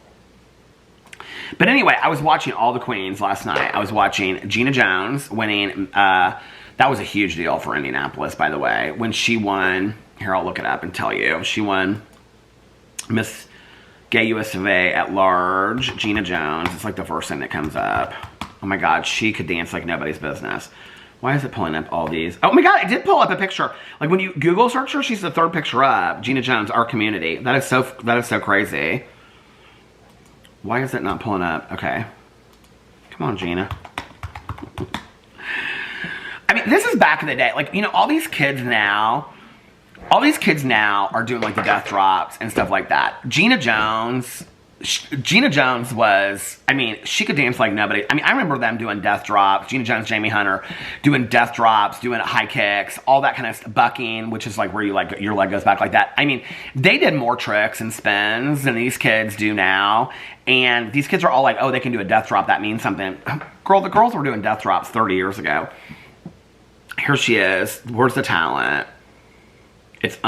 Here she is. I mean, she went to every... Did you go to every Miss Gay US of A after that, girl? Chelsea Pearl, she was from Indianapolis, too. Gina Jones and Hurricane Summers at Miss Gay US of A 1999. Where's the winning talent? Oh, here it is. Gina Jones at Miss Gay US of A at large 1989 in talent competition. So she would have won the year before I got out of high school. So I don't know how much older than she was. She's probably 6 or 7 years older than me. Then I watched all Jamie Hunter's videos last night. Loved Jamie Hunter back in the day. She kind of ran. If they were all mean girls, she was kind of the Regina George of the mean girls. Jamie Hunter. Here's all of her talent. Jamie Hunter in talent competition at Miss Gay US. She always placed. Preliminary night. Jamie Hunter in preliminary night competition for Miss Gay US of A 1992. So I didn't go to these, but friends of mine did because I think that they were in Dallas, Texas. Does it say under here? Because this is Kalani Productions that I love. But if you want to see... I mean, you want to watch somebody dance. I mean, you see all these drag queens dance today. She could dance like nobody. Look at her there. Okay, girl, go. Headband with the wig. The high boots they're still wearing today. You better get it, Jamie. You better get it. All right, girl, let's tip you $1. Anyway, oh, hey. Oh, the hair back. I used to love that one. Oh, she's bucking. There she is. That's what bucking is. You can go to the 4 minute and 37 mark of her Jamie Hunter preliminary night talent for Miss Gay US of A, and you can see what bucking is in real time. She's bucking, bucking, bucking. Girl, we used to live for that. Okay, anyway. So that's what I did last night.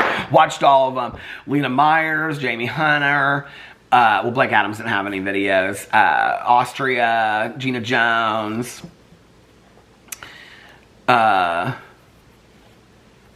Who else did I look up last night? I looked up like everybody from Ruth Dix. Who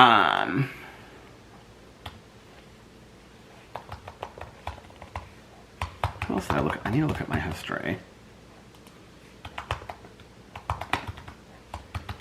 Did I look up Latasha Mills? I did. Latasha Mills. Watched hers last night. Miss Kentucky Continental. Oh, I forgot this talent that she did. Miss Continental. She was so cute. This is a cheerleading deal. Okay, maybe not for Miss Continental, baby. I mean, it's cute. She was gorgeous. Oh my God, the tripod fellows. Watching my videos. Anyway, I watched all those and went down memory lane last night, which was kind of fun. And tonight we will not be traveling down memory lane. Or we probably always do. I always kind of travel down memory lane a little bit. So, anyway. Yeah. How long have I been vlogging now? What time did I start? Do you guys remember what time I started? Why why do I have that song in my head? Eat to the Y. What was I just watching? Something just came up and put that. Faster and faster than you do. What's that song? Why did that just come up in my head? Who was I looking at that made me think of that? Do you know what I'm talking about? Was I watching somebody's drag video last night and that's what made me think about that? I'm looking at all these videos that are coming up for me. The Baton Anniversary, Candace Kane in Chicago, Lakeisha Lucky in Talent Competition winning Miss Continental. This is my algorithm now. Oh, Chapel Roan, Pink Pony Club, Live. Pete Burns tribute. Pete Burns. He spins you round, round, baby, right round, like a record, baby, right round, right round. Okay. Let's go into some comments and read some comments from my video last night, shall we? Okay, let's do that. It'll be real fun.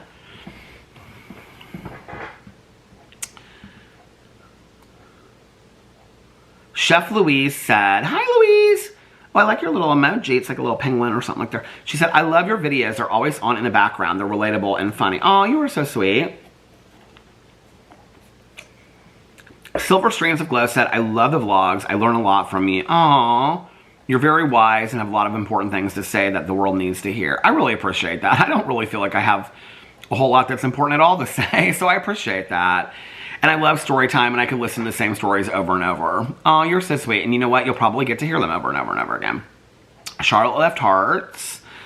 Sierra left hearts. Alexa said, juicy friends to ask your questions. Did I say that? I probably did. I probably read it wrong. Juicy friends to ask your questions. Honey said, hey, honey. She said, have you ever considered doing a live stream one day? Okay, so I have. The only time that I would do a live stream is like, so I used to do live streams quite a bit back in the day. I haven't done them in years. I mean, it's probably been 5 or 6 years since I've done, well, I mean, maybe I've done a live stream here or there, but like, I don't even know the last time I did one, maybe 2 years ago. I used to live stream a lot. Like, I used to live stream like 3 or 4 times a week. And so I would film videos all day long, and then Alex would come home, and then I would be like live streaming and whatever. And I had a lot of fun doing it. It was really, really fun. I felt like I was spending so much time doing this that I wanted to, like, I needed to take more time and spend it with my husband, spend it by myself, you know, things like that, spend it with the dogs when the dogs were here. And so at that point, like, I kind of started cutting down on the live streaming, and then I just kind of stopped completely. So I do think about doing live streams over here. You know, it's interesting that you asked that because I don't really know what channel I would do it on. I have thought about recently, like, maybe once a week. But see, even that seems like a lot to me now. I was gonna say once a week going on one channel. But I think that if I was gonna do it, like, I probably would divide it between, like, my BookTube channel, which I don't think even would get, you know, tons of people over there, and just talk about book stuff. Or I wouldn't do it probably on my TV channel. I would do it on my vlog, or I would do it on my drama channel. And if I did it on my drama channel, I'd probably just, like, check in and say hi, and people wanted to ask me questions, they could ask me questions. And then if I did it over here, it just would probably be kind of like a live vlog. But, yeah, I don't know. I don't know. If you guys want me to do a live vlog, people ask me every once in a while. The other thing is, too, is, like, when is the perfect time for it? You know, like, a lot of people have to work. A lot of people have kids. I mean, what might be a good time for me might not be a good time for other people. Plus, people are watching this from all over the world and things like that. You know, and then I could leave it up afterwards and people could watch it later, but that would be the same thing. I'd love to do a live stream again. I think if I do it, it would be like a night, like the next time that, like, Alex is, well, maybe like on Wednesday or something I could do it. It just kind of depends on what I'm doing Wednesday. Well, Wednesday's Cousin Fun Day, so we'll just kind of see. But, like, maybe like a Wednesday, I mean, it's not going to be the last dinner that he's going to go. I think we know my husband well enough to know that, you know, it'd be like a night where he goes out to dinner, and then I could just sit down here and, like, live stream for like an hour or something like that, you know? I mean, he wouldn't care if I did it while he was here. I just, you know. So let me know if there's a good day or time for most people, and I will do a live stream. But thanks for asking, honey. Yeah, absolutely.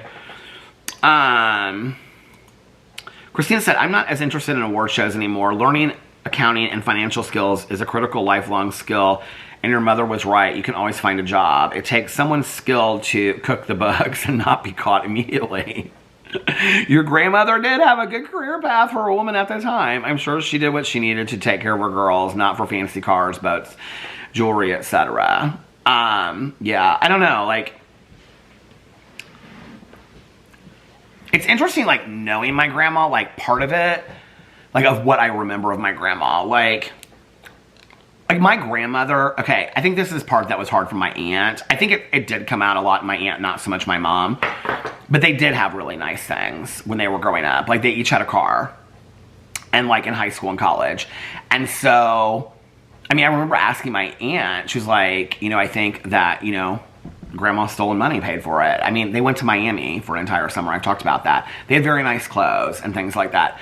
I think my grandmother, part of her, if I had to guess, stealing the money wasn't just to pay the bills to get by. I think part of it, like I was saying yesterday, was to have them in a school district. I think she had a plan. I think my grandma's plan was, if I put them in this school district, I mean, I think my grandma was this calculated, I really do. I think she thought, if I can afford to live in this school district, I mean, the time the school district that they lived in was a very good school district. I think she thought to herself, if I live in this school district, then they can go to the school, then they can go into college. I think my aunt told me at one point it was my grandma that really pushed for them to be, like, in sororities, and then be part of a sorority, then, you know, meet people, like, get married, you know, meet men that will help take care of them and things like that. I do think that that was part of my grandma's long-term plan, was she wanted better for my mom and my aunt than she had ever had herself. I think she wanted to give them opportunities that she never had herself.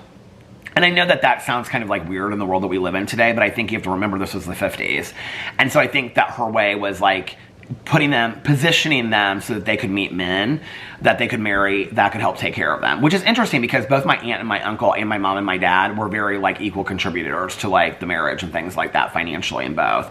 I mean, I'm not saying it was absolutely equal. Obviously, my mom was a teacher, my dad was a plastic surgeon. But as far as, like, parenting and things like that, you know, but I think that that was my aunt's plan. I think, you know, the positioning of it all. Like, at least if they don't get married, then they'll be able to go to college and they'll meet other people. You know, like, my mom and my aunt, both of their friends, their entire life, they met, like, in college or right after, you know, in their teaching positions and stuff like that. That they had those. I mean, my mom's best friend, Susie, was one of her, you know, Pi Phi sisters, was her sorority mother. So, I think that my grandma thought that way, you know.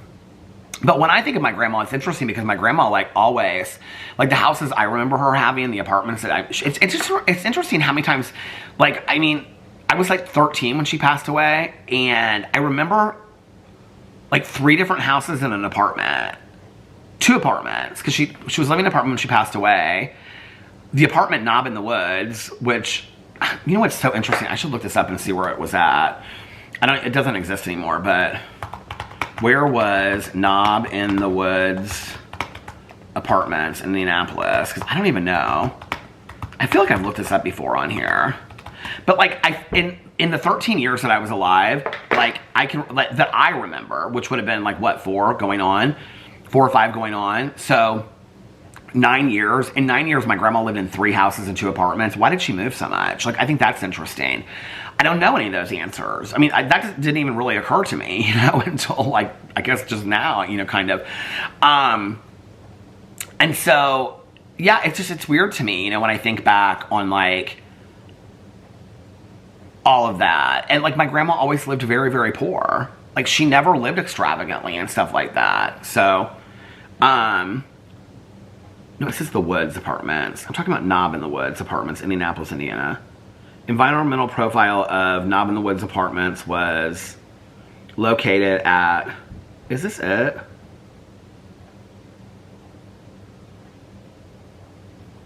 This does not look like it.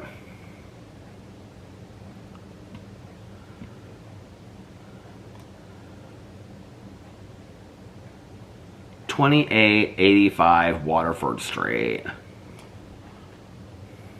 Where is that? That doesn't feel right. I don't know. Why is it? It just automatically pulled up the address. That was weird. Okay, let's look and see where it is. Oh, it's right by us. No, that can't be.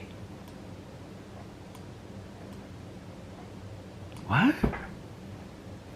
It doesn't even show apartments over there. Doesn't even make sense. I mean, the apartments have to still exist. I remember going to the pool there.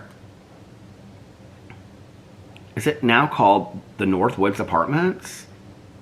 No. If anybody lives in Indianapolis and you knew where Knob in the Woods Apartments were, you put it in the comment section below. Okay, let's read a couple more comments. But thank you for that, Christina. I appreciate it. Laura said, just added the mushroom recipe to the family recipes. Welcome to the family, cousin Caroline. Oh, I love that. Or my add-on time. Robin said, I watch a vlog because it's like a friendship that meets me where I am each day. It's someone to talk to me and be with me, even if I don't have the energy of the day to talk back. And since I know all about you, it's a comforting, familiar person. And if I have the energy, I can comment back. LOL. It's a very judgment-free friend. You are so sweet. Thank you so much, Robin. I really appreciate that. Marky said, finally finished a vlog. It's been a while since I've been... Girl, you better catch up on those vlogs, but congratulations to catching up on it. Jesse said, don't be shy. Link the cup. It's hard to find cute, sturdy ones. What cup was I talking about? What cup was I using yesterday in the mug? Link the cup. It's hard to find sturdy ones. Oh, you're talking about those Bling cups on Amazon. Is that the one I used yesterday? I'm going to look up this Knob in the Woods thing. Add that to my mystery. Okay. Here, we're going to look it up. I can tell you what they're called. Bling cups for coffee. I always go the long way about it.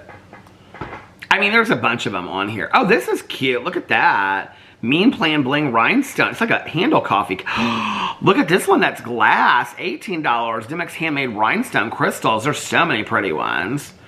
Okay, this is the one that I got. It's $31. Studded Bling Diamond Tumbler Glitter Water Bottle with lid. Stainless. I think it comes in like 4 different colors. Yeah, this is the one. Yeah, it does come in like 4 different colors. It's $31.99. So you can put in Studded Bling Diamond Tumbler Glitter Water Bottle. It's by M-I-M-O. When I say this, people will be like, what was that cup again? Okay, pause the camera. Take your notes out of your phone. And this is what it is. It's the M-I-M-O-R-O-U store. And you can get it in... The one I have is... multicolored, or is it silver? No, the one I have is multicolored. Okay, and you can get it in pink. I'm gonna get it in pink, I think. You can get it in AB pink, or you can get it in pink, hot pink. And then you can also get it in red. That might be pretty for Valentine's Day. You can get it in white. I don't love that one so much. What is AB color? I really wanted to get the black one. Why do I feel like I did get a black one?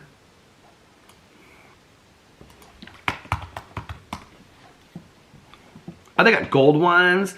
I mean, there's all kinds on here. Oh, this is the same brand. You can get gold. I'm getting a gold one. Yeah, I'm going to get that one for $32. Here it is, studded. Oh, can you get it in black? I'm just going to visit that store. Oh, yeah, here it is. No, actually, is this it? Because this is the one that it came in. This is $29. I feel like this is the box that it came in. Anyway, you can get all kinds. People ask me which one did you get. There's all kinds on here. I think the one that I got is XMYAINA. $29. Oh, no, maybe I was going to order that one and I didn't. Look at, they have such pretty colored ones. Ooh, purple. I don't like the white so much. Bright red. Ooh, look at the deep green. Kind of looks like a sour apple. Peacock blue. I'm going to get some of these. Oh, yeah, I am. Oh, yeah, I am. Oh, they have the ones that are like... Oh, look at this. Handmade Bling tumbler. They have Argyle. I want an Argyle one. That looks like so much fun.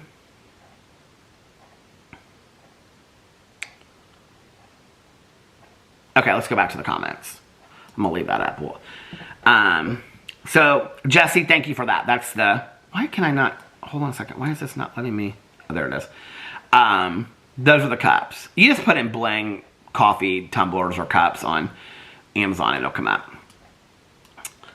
Happy belly button birthday. Oh, I love that you said it like that, Casey. Thank you, Tanya Jean. I love the storytelling. This is from Donna. I watch all the vlogs, and this is my favorite one in a long time. If your book is like this vlog, I will be the first in line to buy it. Your family story is fascinating. Oh, thank you so much. My book that I haven't started. Jojo said, Peter, I love your storytelling. Oh, thank you, Jojo. Shannon said, Peter, you said you bought the tripods. Oh, I loved this comment so much. Peter, you said you bought the tripods on eBay, and today you said Etsy. You're such a liar. With crying emojis. Please tell me you read that in your own voice. Love you. I am. I'm such a liar. Let's do all that up right now. Oh my God. The other day, he said he got him on Etsy. Then he got him on eBay. He can't even get his stories right. He's such a liar. Kara said, in the mornings when I go to make my coffee. Oh, okay. So many people gave me recommendations for the eye cream. So I am going to actually, like, take some of your suggestions and order these eye creams, and we'll just do an ongoing, like, suggestion of eye creams. Today, I have on the one that I really, really like. And you can see that my bags are not that bad today. They're bad, but they're not that bad. Do you see? As compared to yesterday. So, I'm going to do, like which one works the best and stuff like that. I've been vlogging for a long time again tonight. I didn't realize that. Okay, so Kara said, in the mornings when I go to make my coffee, I get an ice cube and rub under my eyes. It helps the puffiness and kind of wakes you up. LOL. No, I believe that. Like, I used to use the face masks that you have in the refrigerator. I think I still do. I think I still have some of those in the refrigerator. Emily said, oh, I'm an esthetician, and one of my favorites is Dermalogical Stress Positive Eye Lift Cream. Okay, I read these last night. It works amazing. It's pricey, but hey, it works. Another one I love is the Kiehl's Creamy Eye Treat. No, ma'am. That don't work. I'm sorry. Listen, I know you're an esthetician. I ain't gonna tell you what to do, okay? But that Kiehl's Creamy Eye stuff, no, it won't even stay underneath my eyes. I think it smells fantastic. I love the Kiehl's products, but I don't think that it works. I will tell you right now, the Alterna is the one that I have. Is that what it's called? Maybe not. I don't know. But I'm gonna look this one up right now. Dermalogical Stress Positive. Dermalogica. Where do you buy it? Here, they're pulling it up already. $79? Girl, you must be crazy. What? You know, this is, okay, is this like what you would consider, like, Valerie will not buy, like, over-the-line cost, like, skincare. She only buys, like, doctor-approved skincare. She 100% swears by all this kind of stuff. $79. Firms, depuffs, and brightens. Okay, girl. If you say you swear by it, I might have to buy some of it. Can I go on here and just buy it, or is this... Oh, yeah. Oh, subscribe? No. We ain't subscribing. One-time purchase. Okay, we'll see. We'll see. I'll think about it. But thank you, Emily, for that. I appreciate it. If you have any other suggestions, please put them in the comment section below. That might be a little cheaper. The Kiehl's is a little cheaper. I love the smell of the Kiehl's. It just is gloopy. I actually showed it when I did my what's in my skincare drawer. I showed the Kiehl's one. And then I think I threw it out right after that. Casey said, I just ordered the Milk Makeup vegan brand, I think, of this cooling eye stick thing that helps with bags because mine are bagging. Probably just white button regular mushrooms. Okay, you know what? I think I've gotten a couple other Milk products. What'd she call it? Milk Cooling Eye Stick. Makeup Cooling Eye Stick. I want to see how much it is. Their products are kind of expensive too. $28. Cooling Water Under Eye Gel Stick.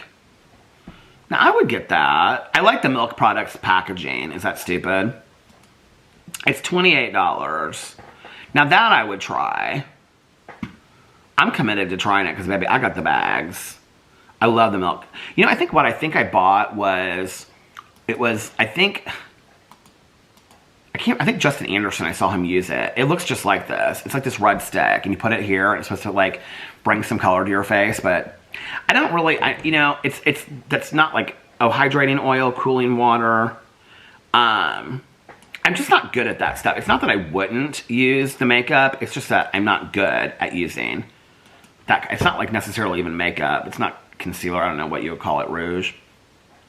Okay, a couple people commented this. Missy said, for under eye bags, try Peter Thomas Roth Instant Firmex Eye Temporary Eye Tightener.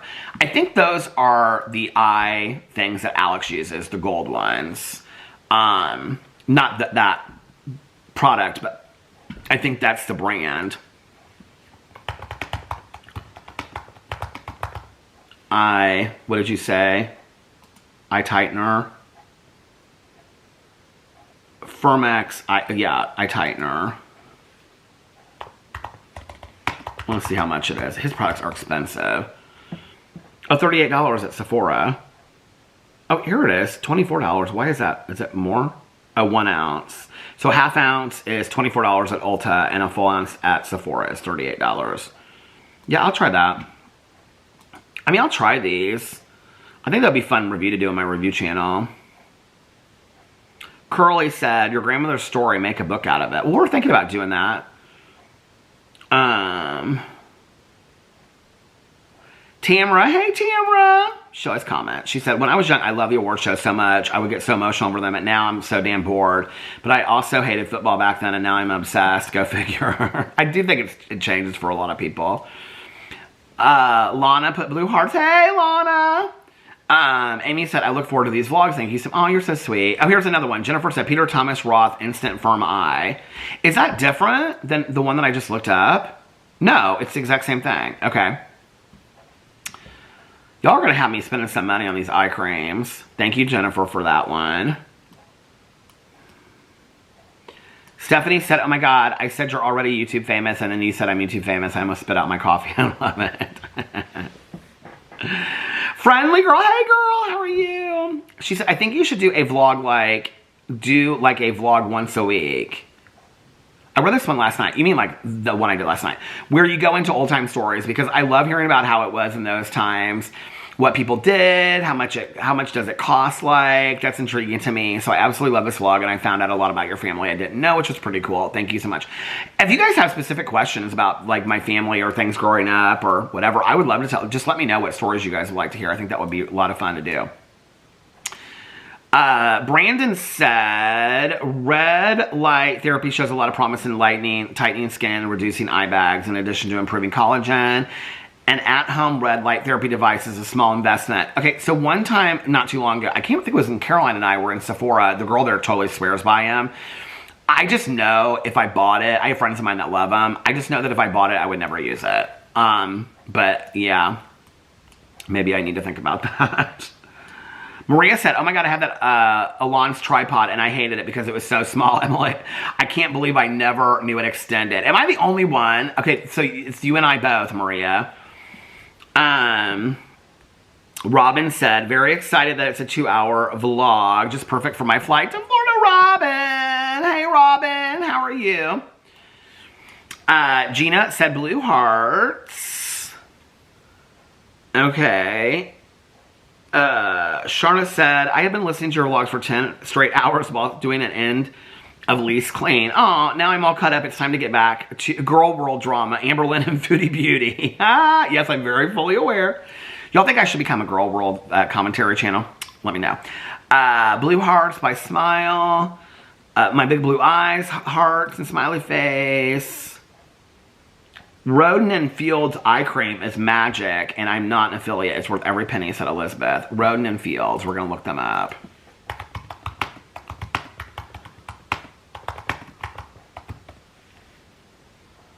Oh, this is another one that's like so expensive. $69.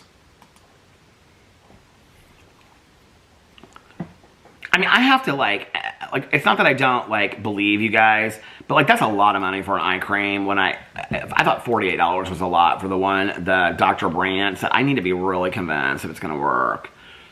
All right. Happy birthday, Tanya. Use an eye cream with caffeine in it, or use eye masks that you keep in the refrigerator. You know what? Elizabeth said that. I do have those masks in there. Maybe I need to start using those when I first get up in the morning. I haven't used this for a long time. What is an eye cream that has caffeine in it? A cheap one. Eye cream. I have to tell you that the cheaper the eye creams that I've been using, the more I think they work. Eye cream with caffeine. Let's see which ones. The Roden and Fields, $69. Dermalogical. Is this because I just looked these up? Tula. Oh, I do like their brands. Best Caffeine Eye Cream, $48. Tatcha, the Brightening Eye Cream, $64. Dermalogical, oh my God, $115. I mean, all of these are super expensive. No, man, we're not doing all that. We're not doing all that today. No, man, that's so too expensive. Nita said, when are we going to get a 3-hour vlog? Then she said, hey, just kidding. Thank you for the beautiful 2-hour vlog. I think this might be close to 2 hours. I think I'm like close to, I don't know. Am I? I feel like I kind of am. Bianca said, where is the mushroom recipe? Well, Bianca, unfortunately, I took a nap and forgot to put it in there. Like I do a lot of things. But Bianca, I just want to say thank you for your comment, because if it hadn't been for you, I wouldn't have included it in there.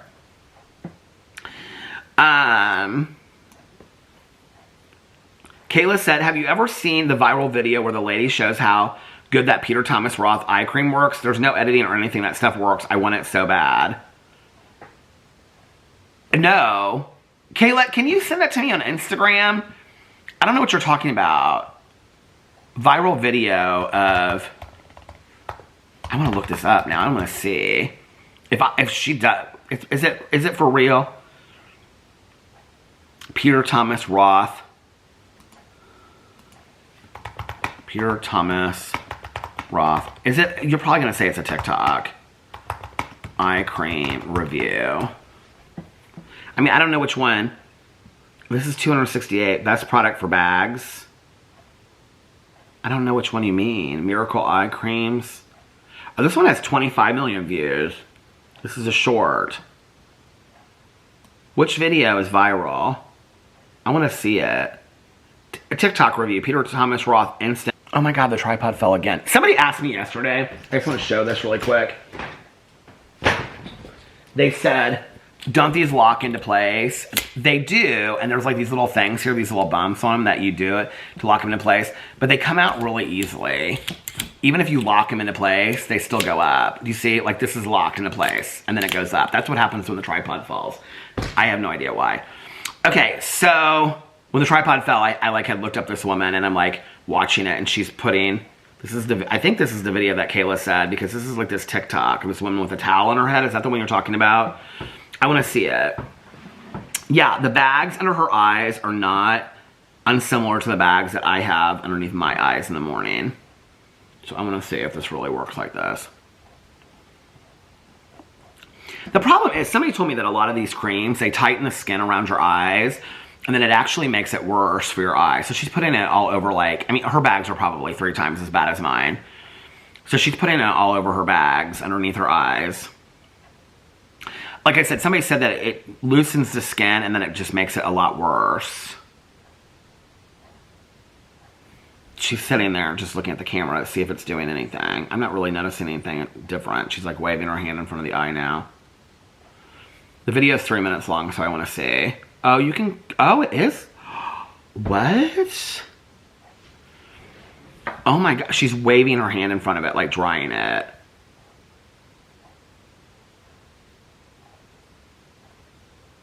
I mean, literally, it probably just took 10 years off of her.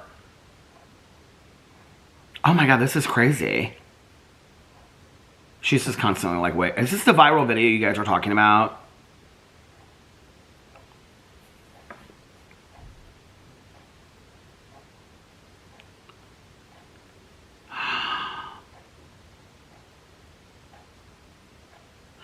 Okay, but this is the thing I want to say, and I don't know about this cream, but the one that I bought is like a dark brown color. It almost kind of looks like a concealer. I'm wondering if that's not what's going on here. Is it just as like makeup that's like hiding it? But it's literally like night and day. It's not really taking the darkness away from underneath her eyes, but it's like, wait, here you can see her eyes side by side. I think what it's doing is it's taking the skin and it's tightening it up. But then when it would loosen up, wouldn't it make it worse? What are the comments underneath here? I want to see what the comments are on here.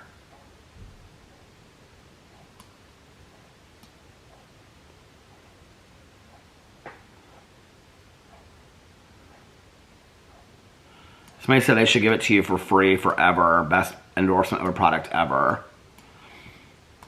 Now this real woman made the best commercial ever. Companies have to realize that this is the best way to sell your products. Let us know their claims. This is the whole issue with sponsorships for me. This is why I won't take sponsorships on products that I don't believe in.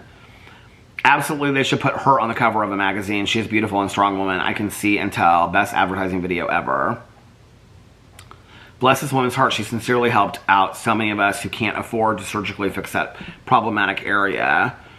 Just bought this for my grandma today. She says it gave her a confidence boost. But what I want to know is, does it take that skin and make it like work? Does that make sense? Like, does it make it, does it make it like tighten up? I don't know if that makes sense, but anyway. Okay, well maybe I'll buy some of that stuff.